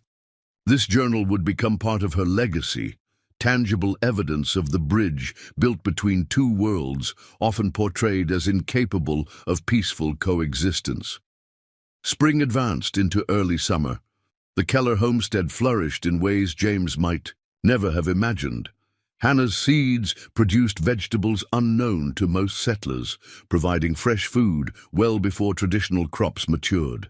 Elizabeth's hunting skills kept their table supplied with meat, while Mary's growing knowledge of medicinal plants addressed minor ailments before they became serious. Sarah incorporated aspects of Lakota practice into their daily life. Moments of gratitude with each morning's sunrise, careful harvesting methods that ensured plants would return the following season, preparations for winter that began with summer's first bounty rather than autumn's warning chill. In late June, Nathaniel Grove appeared on their homestead, his first visit since before the deepest winter snows. He stared in undisguised amazement at the thriving garden, the well-maintained buildings, and most of all, at the Keller women themselves, healthy, confident, and dressed in a practical combination of settler and native-influenced clothing. "I feared we'd find an abandoned homestead," he admitted as Sarah served him coffee. "Or worse, that winter was the harshest in 20 years, just as Thomas predicted." "We had help," Sarah replied simply. Nathaniel's gaze drifted to Catherine, who sat nearby, playing a quiet rhythm on her small drum. "So I see," he said, his expression difficult to read. "There's talk in the settlement about families who've had dealings with the natives. Not all of it kind." Sarah met his eyes directly. "And what do you think, Mr. Hargrove?" The man considered his response carefully. "I think there's more than one way to survive out here. Eleanor and I wouldn't be alive if not for a Lakota hunting party that found me half-frozen years back." He nodded toward Eleanor's journal, which sat on Sarah's shelf. "I see you read about that." Sarah smiled, recognizing the connection that had existed between their families without her realizing it. "It gave me hope when we needed it most." Before departing, Nathaniel shared news from Clearwater. The settlement was growing rapidly, with new families arriving by wagon each month. A proper schoolhouse was being constructed, and there was talk of establishing a trading post closer to the outlying homesteads. "You should bring the girls to town, come autumn," he suggested. "Show folks that the Kellers didn't just survive, they thrived." After he left, Sarah walked to the small rise where James's grave lay beneath a young oak tree they had planted in the spring. She often came here to reflect, to share her thoughts with the husband whose dreams had brought them to this place. "The world is changing faster than either of us imagined," she said softly to the wooden cross. "The old ways, both yours and Grey Wolf's, are giving way to something new. I don't know what the future holds for our daughters in this shifting land, but they'll face it with strength from both worlds." A warm breeze stirred the oak's tender leaves, carrying the distant sound of Catherine singing one of Hannah's Lakota melodies while Elizabeth and Mary worked in the garden. Sarah looked across their homestead, a place transformed not just by seasons, but by the unexpected intersection of cultures that society deemed incompatible. In the most desperate of circumstances, two families from different worlds had discovered a profound truth: that humanity's capacity for connection transcends boundaries of language, custom, and belief. That wisdom, more precious than any material thing, would sustain the Keller family through whatever challenges lay ahead. As Sarah turned back toward the cabin, she touched the small medicine pouch she still wore beneath her clothing. Inside were sacred herbs from Grey Wolf, seeds from Hannah, a carved wooden bead from Joseph, and a perfect hawk feather from William. Tangible reminders of the intangible gifts they had shared: courage, resilience, knowledge, and a vision of possibility that would guide her family's path forward in this frontier land. The sacred ways the black feathers had taught them went beyond mere survival skills. They offered a new perspective on what it meant to build a life worth living, one that honored the past while creating space for a future where the best of different traditions might someday flow together, like streams joining to form a river. powerful enough to carve its own path through even the most unforgiving landscape. Autumn 1878 painted the Dakota Territory in brilliant hues of amber and crimson. The Keller homestead stood transformed from the desperate shelter of the previous winter. Their garden had yielded bountifully, with root vegetables and squash stored carefully according to both settler tradition and Lakota methods. The smokehouse held deer, elk, and prairie hens that would sustain them through the coming cold months. Most importantly, the family themselves had changed, stronger physically, more confident in their skills, and possessing knowledge few other settlers could claim. As promised, Sarah took her daughters to Clearwater Settlement when the harvest was complete. They traveled in the small wagon James had built, now modified with techniques William had shown Elizabeth to make it more stable on rough terrain. The journey took most of a day, giving Sarah ample time to prepare her girls for the reception they might face. "People may ask questions about how we survived," she explained, "or about the clothes you're wearing or the things you've learned." Elizabeth, now 11 and carrying herself with newfound maturity, nodded. "You mean because they show Lakota influence?" "Yes. Some folks in the settlement hold strong opinions about the native people, opinions based on fear rather than knowledge." "Like we used to," Mary observed quietly. Sarah smiled at her middle daughter's insight. "Exactly. Remember that they haven't experienced what we have. Try not to judge them harshly for views we ourselves once held." Catherine, clutching her small drum despite Sarah's gentle suggestion to leave it at home, frowned. "But if they say bad things about our friends, I'll get mad." "Understandably so," Sarah acknowledged, "but anger rarely changes minds. Hannah once told me that the best way to honor her people is to live well using what they taught us, not to fight those who don't understand." The settlement had indeed grown since their last visit nearly a year before. New buildings lined what was becoming a proper main street. A church steeple rose near the center of town, and the Promise schoolhouse stood nearly complete at the edge of the community. Sarah guided their wagon toward the general store, the primary reason for their journey. They needed supplies that couldn't be produced at their homestead: salt, coffee, ammunition for hunting, fabric for winter clothing. She had brought items to trade: extra pelts from Elizabeth's hunting, medicinal herbs prepared according to Anna's teachings, and intricately beaded moccasins Sarah had learned to craft during the long winter evenings. As they secured the wagon, Sarah noticed the curious stares directed their way. Their appearance alone marked them as different from typical settler women. While they wore dresses appropriate for town, their sun-bronzed skin and confident posture set them apart. Elizabeth's hair was braided in a style William had shown her, practical for hunting, but distinctly influenced by Lakota tradition. Catherine's small drum, which she refused to leave in the wagon, drew particular attention. Inside the general store, Thomas Cooper, the proprietor, greeted them with surprise evident in his weathered face. "Mrs. Keller, and the girls. Well, this is unexpected." He studied them with undisguised curiosity. "We heard about James's passing last year. Terrible thing. Feared you folks might not have weathered that brutal winter so far from town." "We managed," Sarah replied simply, setting her basket of trade goods on the counter. Thomas examined the items with a merchant's practiced eye, lingering over the beadwork. "This is mighty fine craftsmanship, Mrs. Keller. Wouldn't have taken you for having such a skill." "I had an excellent teacher," Sarah responded, offering no further explanation. As Thomas calculated the value of their trade goods, the bell above the store's door jingled. Beatrice Mitchell entered, accompanied by two of her daughters. The woman who had once offered shelter to the Kellers stopped short at the sight of them, her expression flickering between relief and something less welcoming. "Sarah Keller, as I live and breathe," Beatrice approached, embracing Sarah briefly.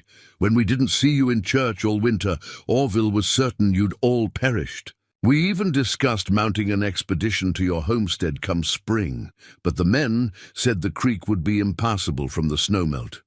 Your concern is appreciated, Sarah replied, though as you can see it wasn't necessary.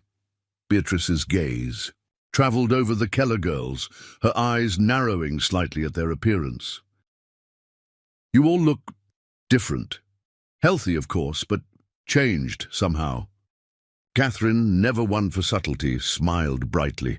We learned the sacred ways from Grey Wolf and Hannah. They showed us how to find food in the snow and make medicine from plants and talk to the spirits of the land. A tense silence fell over the store.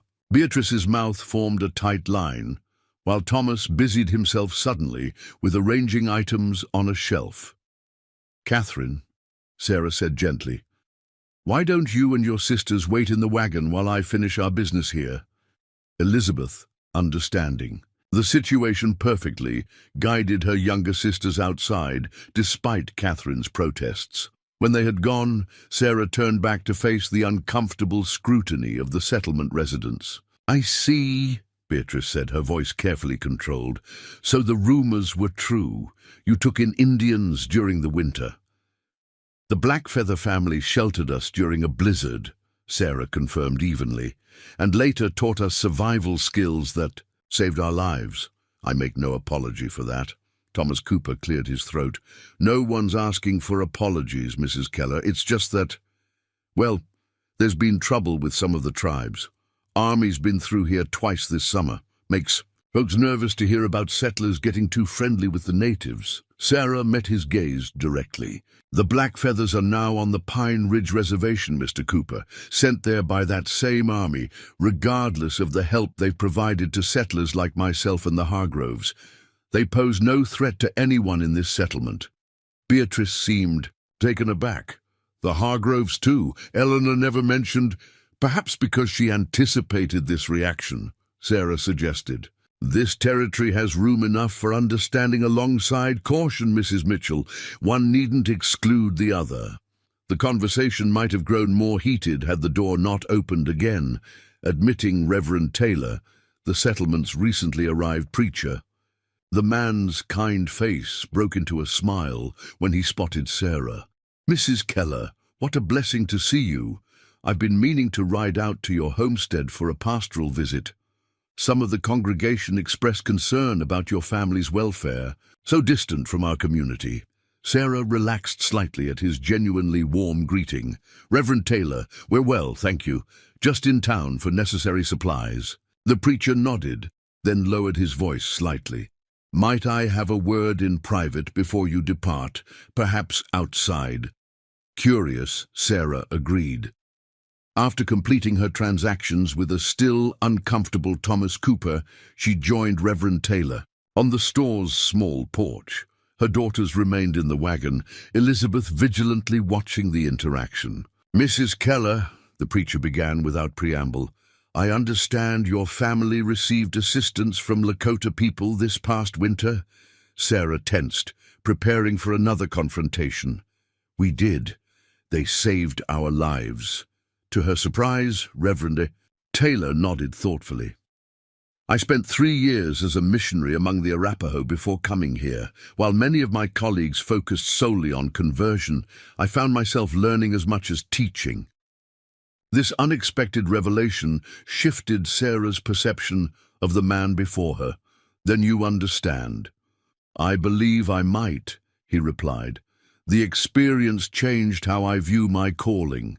God speaks through many vessels, Mrs. Keller, not just through those who share our particular traditions. Sarah studied him with new interest. That's a progressive view for a frontier preacher. Reverend Taylor smiled ruefully. Perhaps. It's certainly not one I express openly in every gathering. The settlement is still finding its way, much as you and your daughters have been. People fear what they don't understand. My girls have learned things that might benefit others here, Sarah said carefully. Medicinal knowledge, winter survival techniques, ways to preserve food more effectively. Knowledge worth sharing, the preacher agreed. Though perhaps introduced gradually, change comes slowly to communities like ours. He paused, seeming to debate something internally before continuing. I'm establishing a small school in conjunction with the church. Not just scripture and letters, but practical knowledge for frontier life. I wonder if you might consider sharing some of your experience there. Carefully framed, of course, the invitation surprised Sarah. You'd welcome such teaching, even knowing its source. I would present it as frontier wisdom from an experienced settler family, he clarified. The origins could remain unstated until people have benefited from it enough to overcome their prejudices. Sarah considered this compromise. Part of her bristled at the need to disguise the Lakota origins of their knowledge. Yet Grey Wolf had emphasized the importance of preserving wisdom, even if the path to doing so required adaptation. I'll consider it, she said finally, though I won't deny the truth if directly asked. I wouldn't expect you to, Reverend Taylor assured her. Integrity clearly matters to you, Mrs. Keller. When they returned to the homestead that evening, Sarah recorded the day's events in her growing journal. She had begun keeping this record partly to preserve the Blackfeather's teachings and partly to process her own evolving thoughts about their unusual situation. Today marked our first real encounter with the settlement since before the winter, she wrote by lamplight. The reactions were much as expected, suspicion mixed with curiosity, judgment alongside cautious respect. Yet Reverend Taylor's unexpected understanding offers hope that bridges between different traditions might eventually extend beyond our small family. The following weeks brought the first hints of the coming winter. Morning frost silvering the grass, geese flying southward in V-shaped formations, animals busily preparing their dens. Unlike the previous year, the Kellers faced the approaching cold season with confidence rather than dread. Elizabeth had become proficient enough with her bow that she regularly supplied meat for their table. She ventured further from the homestead, on her hunting excursions, sometimes staying out from dawn until dusk. On one such expedition in late October, she returned with more than just game. "Mama!" she called urgently as she approached the cabin. "Someone's coming!" Sarah emerged from the root cellar where she'd been arranging their winter stores. Settlers, the Reverend, perhaps. Elizabeth shook her head, her expression a mixture of excitement and disbelief. "Indians, on horseback. I saw them from the ridge, maybe an hour's ride away, heading in this direction." Sarah's heart quickened. "Did you recognize them?" "I couldn't tell from that distance. But Mama," Elizabeth hesitated. "There was a travois, like the one William made." Hope blossomed in Sarah's chest, though she tamped it down with practical caution. "It could be any group passing through. Don't mention this to your sisters yet. No need to raise hopes unnecessarily." But as the afternoon waned, figures appeared. On the horizon, moving steadily toward the homestead. Sarah and Elizabeth stood watch, while Mary and Catherine completed their chores, unaware of the approaching visitors.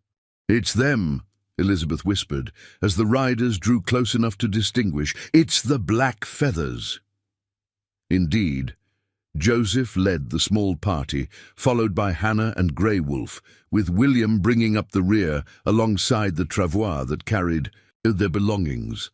They approached without haste, as if their appearance was the most natural thing in the world.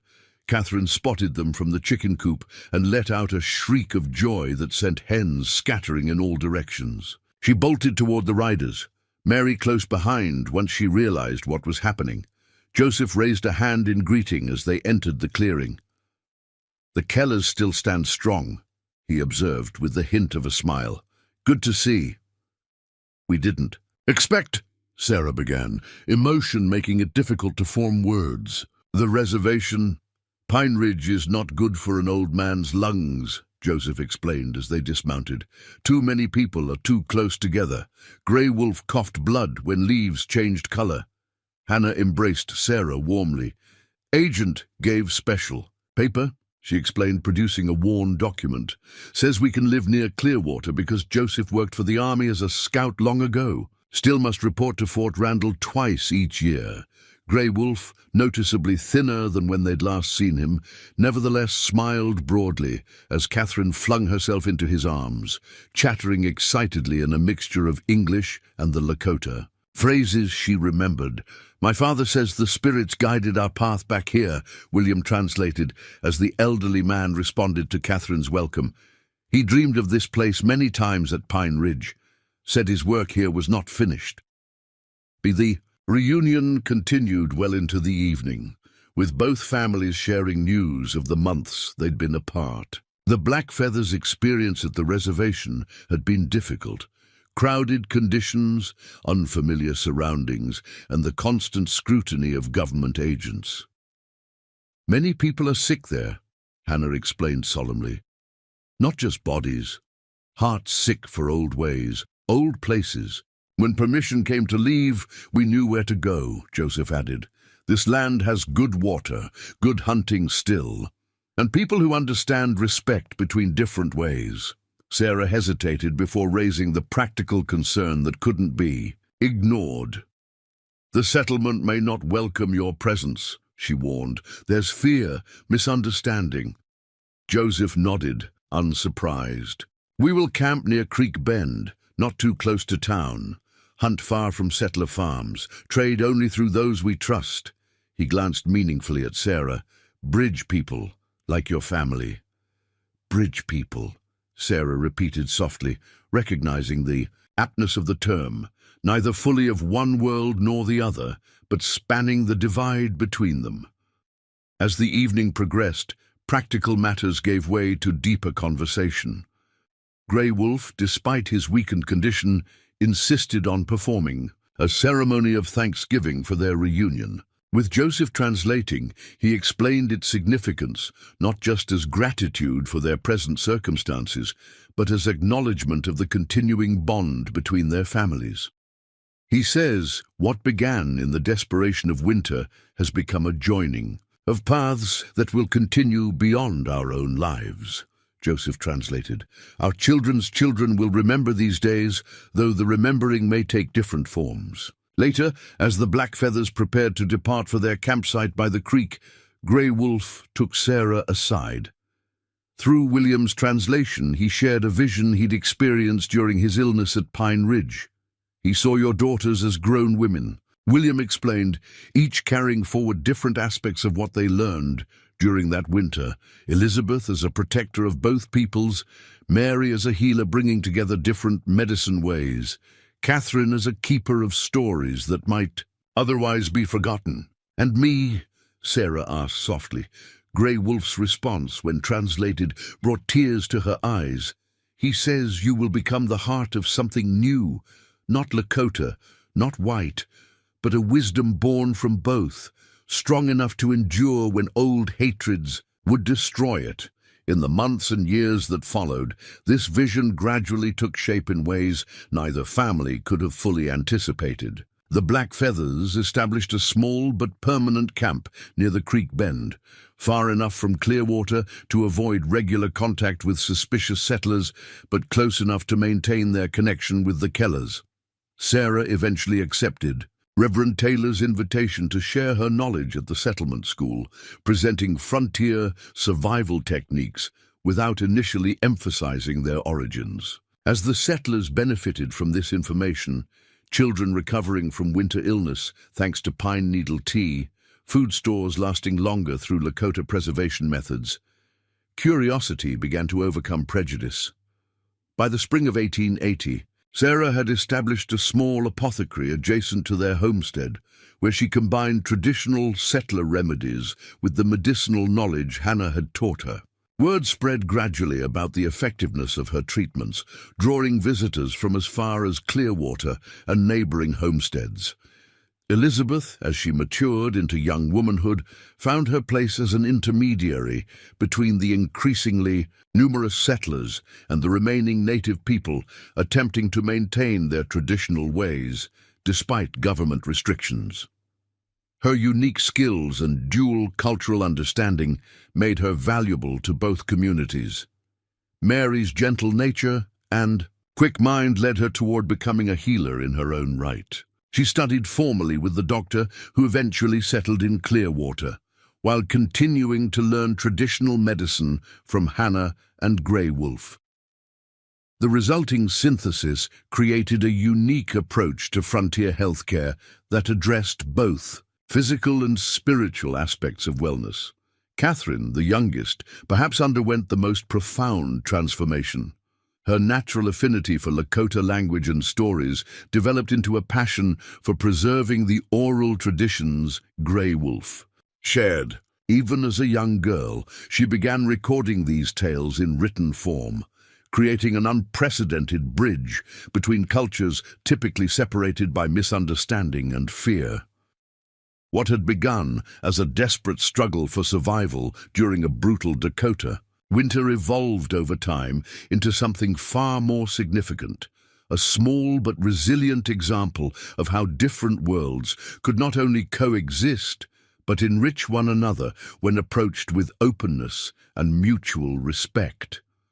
In her journal, now spanning multiple volumes, Sarah reflected on this unexpected legacy one evening in late 1883, 5 years after that transformative winter. "Today, Grey Wolf spoke of returning to the spirit world soon," she wrote, her hand steady despite the emotion the words evoked.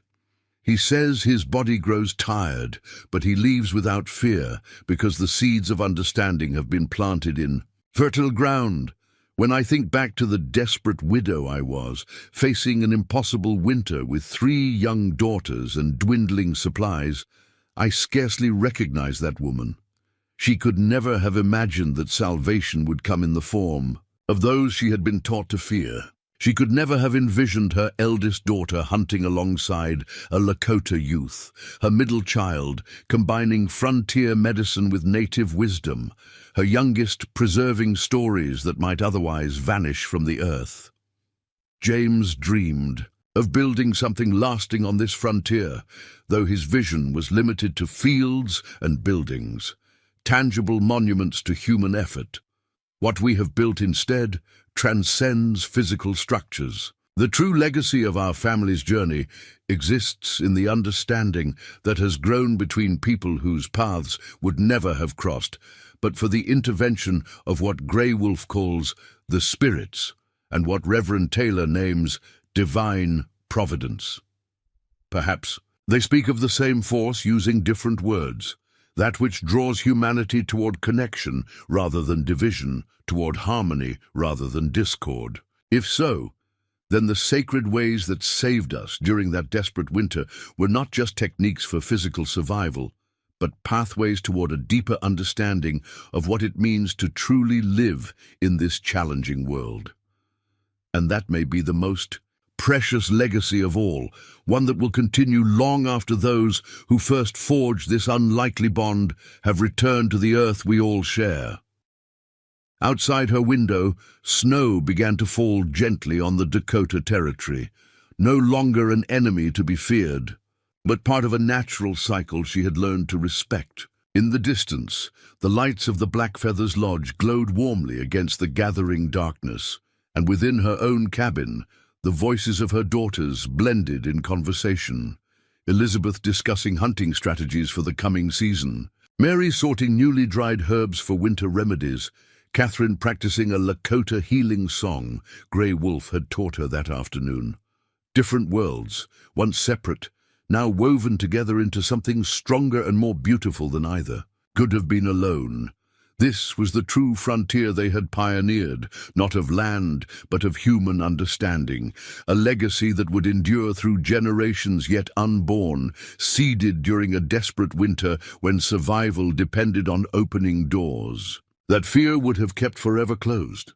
Spring 1893, 15 years later, the Keller homestead had blossomed into something James could never have envisioned. What began as a simple cabin and plot of cleared land had evolved into a prosperous farm with additional structures, a proper barn, an expanded main house, and a small building that served as both school and community gathering place. Sarah Keller, now in her late 40s, stood on the porch watching riders approach from the east.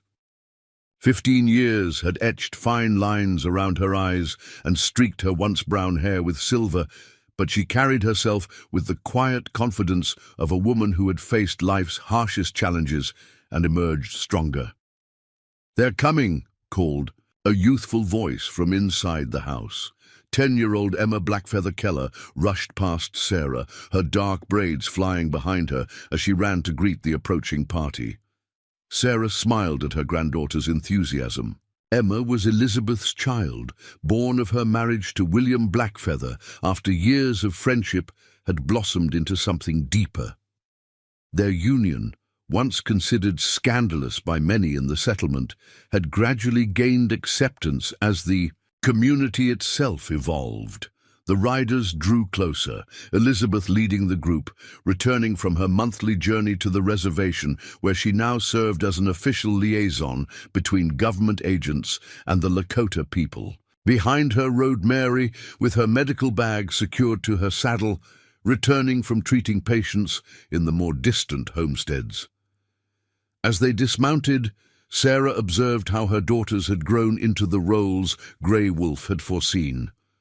Elizabeth, now 25, had become a respected voice in territorial affairs, her unique understanding of both cultures making her invaluable in the increasingly complex relations between settlers and native inhabitants. Mary, 23, had established herself as a healer whose practice combined traditional medicine with the knowledge passed down from Hannah. Her reputation had spread beyond Clearwater, drawing patients who found no relief through conventional treatments alone. "How was the reservation?" Sarah asked, as Elizabeth embraced her after lifting Emma into her arms. "Challenging, as always," Elizabeth replied. "The new agent is more reasonable than his predecessor, but conditions remain difficult. I've documented several violations of treaty provisions to present at the Territorial Council next month." Mary joined them, her face showing the fatigue of 3 days of intense work. "The Jenkins baby pulled through," she reported with quiet satisfaction. "Hannah's willow bark preparation broke the fever when nothing else worked." Sarah nodded, grateful, once again for the knowledge that had been shared so generously all those years ago. "Hannah will be pleased to hear it. She's been teaching Emma to prepare the same remedy this week." As they moved inside the expanded cabin, Sarah felt the familiar ache of missing those who were no longer with them. Grey Wolf had passed into the spirit world 5 years earlier, his body finally succumbing to the lung ailment that had troubled him since their time on the reservation. His passing had been peaceful, surrounded by both families who had come to see him not as Lakota or white, but simply as beloved patriarch. Joseph continued leading their small band, now officially recognized by territorial authorities as a detached community with special permission to maintain certain traditional practices. Though government policies increasingly restricted native autonomy, the unique position of the Blackfeather family as army scouts and intermediaries had afforded them protections unavailable to many others. The most significant absence was Catherine, now 21. The youngest Keller daughter had departed 3 years earlier to attend the women's seminary in Chicago, carrying with her the extensive collection of Lakota stories, medicinal knowledge, and cultural practices she had documented since childhood. Her goal, stated with characteristic determination, was to publish these accounts to preserve them for future generations and to challenge the prevailing narratives about native peoples. "Letter from Catherine," Sarah announced, retrieving an envelope from the mantel. "Arrived yesterday." Elizabeth and Mary gathered close as Sarah read their sister's latest update. Catherine's elegant handwriting detailed her progress with sympathetic professors who were helping prepare her manuscript for publication, though she faced significant resistance from publishers concerned about its controversial nature. "She writes that she misses home," Sarah continued, "but remains convinced that this work must reach a wider audience. She's been invited to present her research at a gathering of ethnographers next month." Catherine always was the most stubborn of us, Mary observed with a fond smile. Like mother, like daughter, Elizabeth added, giving Sarah a knowing look. After the evening meal, the extended family gathered in the community building Joseph and William had constructed 5 years earlier. This spacious structure, built using techniques from both cultures, served multiple purposes: schoolhouse for local children, meeting place for those interested in learning traditional skills, and ceremonial space for occasions that bridged cultural traditions. Tonight's gathering marked the anniversary of that desperate winter when the Keller and Blackfeather families had first found each other. Over the years, this annual commemoration had evolved into an important tradition, a time to remember their shared journey and to renew their commitment to preserving what they had built together. Hannah, now in her 60s but still vital, led the younger children in preparing the central fire. Joseph, his hair now more grey than black, arranged sacred objects in the traditional manner Grey Wolf had taught him. William and Elizabeth sat together, checking the instruments they would use for the evening's music, a blend of settler hymns and Lakota ceremonial songs that had become their unique tradition. Sarah took her place in the circle, noting how it had expanded over the years. Beyond her immediate family and the Blackfeathers, several other families from the region now participated, some settlers who had recognized the value in what this community offered, some Lakota who had found here a place where their traditions could continue despite government restrictions. Reverend Taylor, now elderly but still sharp-minded, joined the circle with his customary quiet respect. His early support had been crucial in creating space for this unusual community to develop. Though many in his original congregation had rejected his progressive views, others had followed him into this experiment in cross-cultural understanding. As twilight deepened into night, Joseph rose to begin the ceremony, speaking first in Lakota, then in English. "We gather to remember when two paths became one," he said, his voice strong despite his years. "When hunger and cold forced down walls that fear had built, when ancient wisdom and new ways joined to create something that had not existed before." Hannah added cedar to the fire, releasing its fragrant smoke. "We honor those who have returned to the earth, Grey Wolf, who saw with old eyes what new eyes could not see. James Keller, whose choice of this land brought his family to this circle, though he did not live to witness it." Sarah felt the familiar tightness in her throat at the mention of James. Would he have understood the journey his death had set in motion? Would he have embraced the blending of worlds that had saved his family and created this unique community? She liked to believe he would have, that his pioneer spirit would have recognized kindred souls in the Blackfeathers. The ceremony continued with stories from that first winter, told not as mere history, but as living wisdom to guide the younger generation. Emma and her cousins listened with the rapt attention of children hearing a cherished family legend, though they had heard these tales many times before.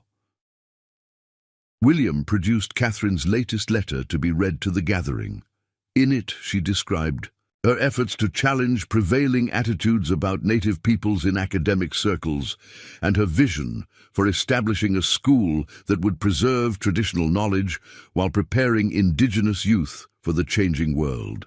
"My work in Chicago feels important," Catherine had written, "but I miss the rhythms of our community. The ceremonies, the connection to the land. Sometimes I fear I'm becoming too much of the white world while advocating for the preservation of Lakota ways. Grey Wolf would remind me that balance is essential, that one must know both worlds to truly bridge them." As the letter was passed around the circle, Sarah reflected on the extraordinary journey that had brought them to this moment. The desperate widow and her daughters, expecting death in a merciless blizzard. The Lakota family, sharing sacred knowledge that had sustained their people through countless winters. the unlikely bond forged in extreme circumstances that had grown into something neither culture alone could have created. Their community remained small, its influence limited compared to the larger forces shaping the rapidly changing territory. Government policies, economic pressures, and social attitudes continued to marginalize native peoples and restrict their traditional practices. Yet within this circle, something precious had been preserved, a model of what might be possible. When fear gave way to understanding, when different knowledge systems were valued equally, when human connection transcended artificial boundaries. As the ceremony drew to a close, Joseph spoke words that had become their community's unofficial creed. The circle is never broken. What we build here continues through our children and their children. The sacred ways flow like water, finding new paths when old ones are blocked, but always moving forward, always giving life. Outside, stars filled the Dakota sky, the same stars that had witnessed that desperate winter 15 years earlier. Sarah stepped away from the gathering for a moment, looking upward at the vast expanse above. "We did it, James," she whispered. "To the night. Not the life you planned, but perhaps something better. Our daughters are strong. Our legacy continues, and the sacred ways that saved us have become a gift for generations to come." A shooting star streaked across the heavens, its brief, brilliant path illuminating the darkness before fading away.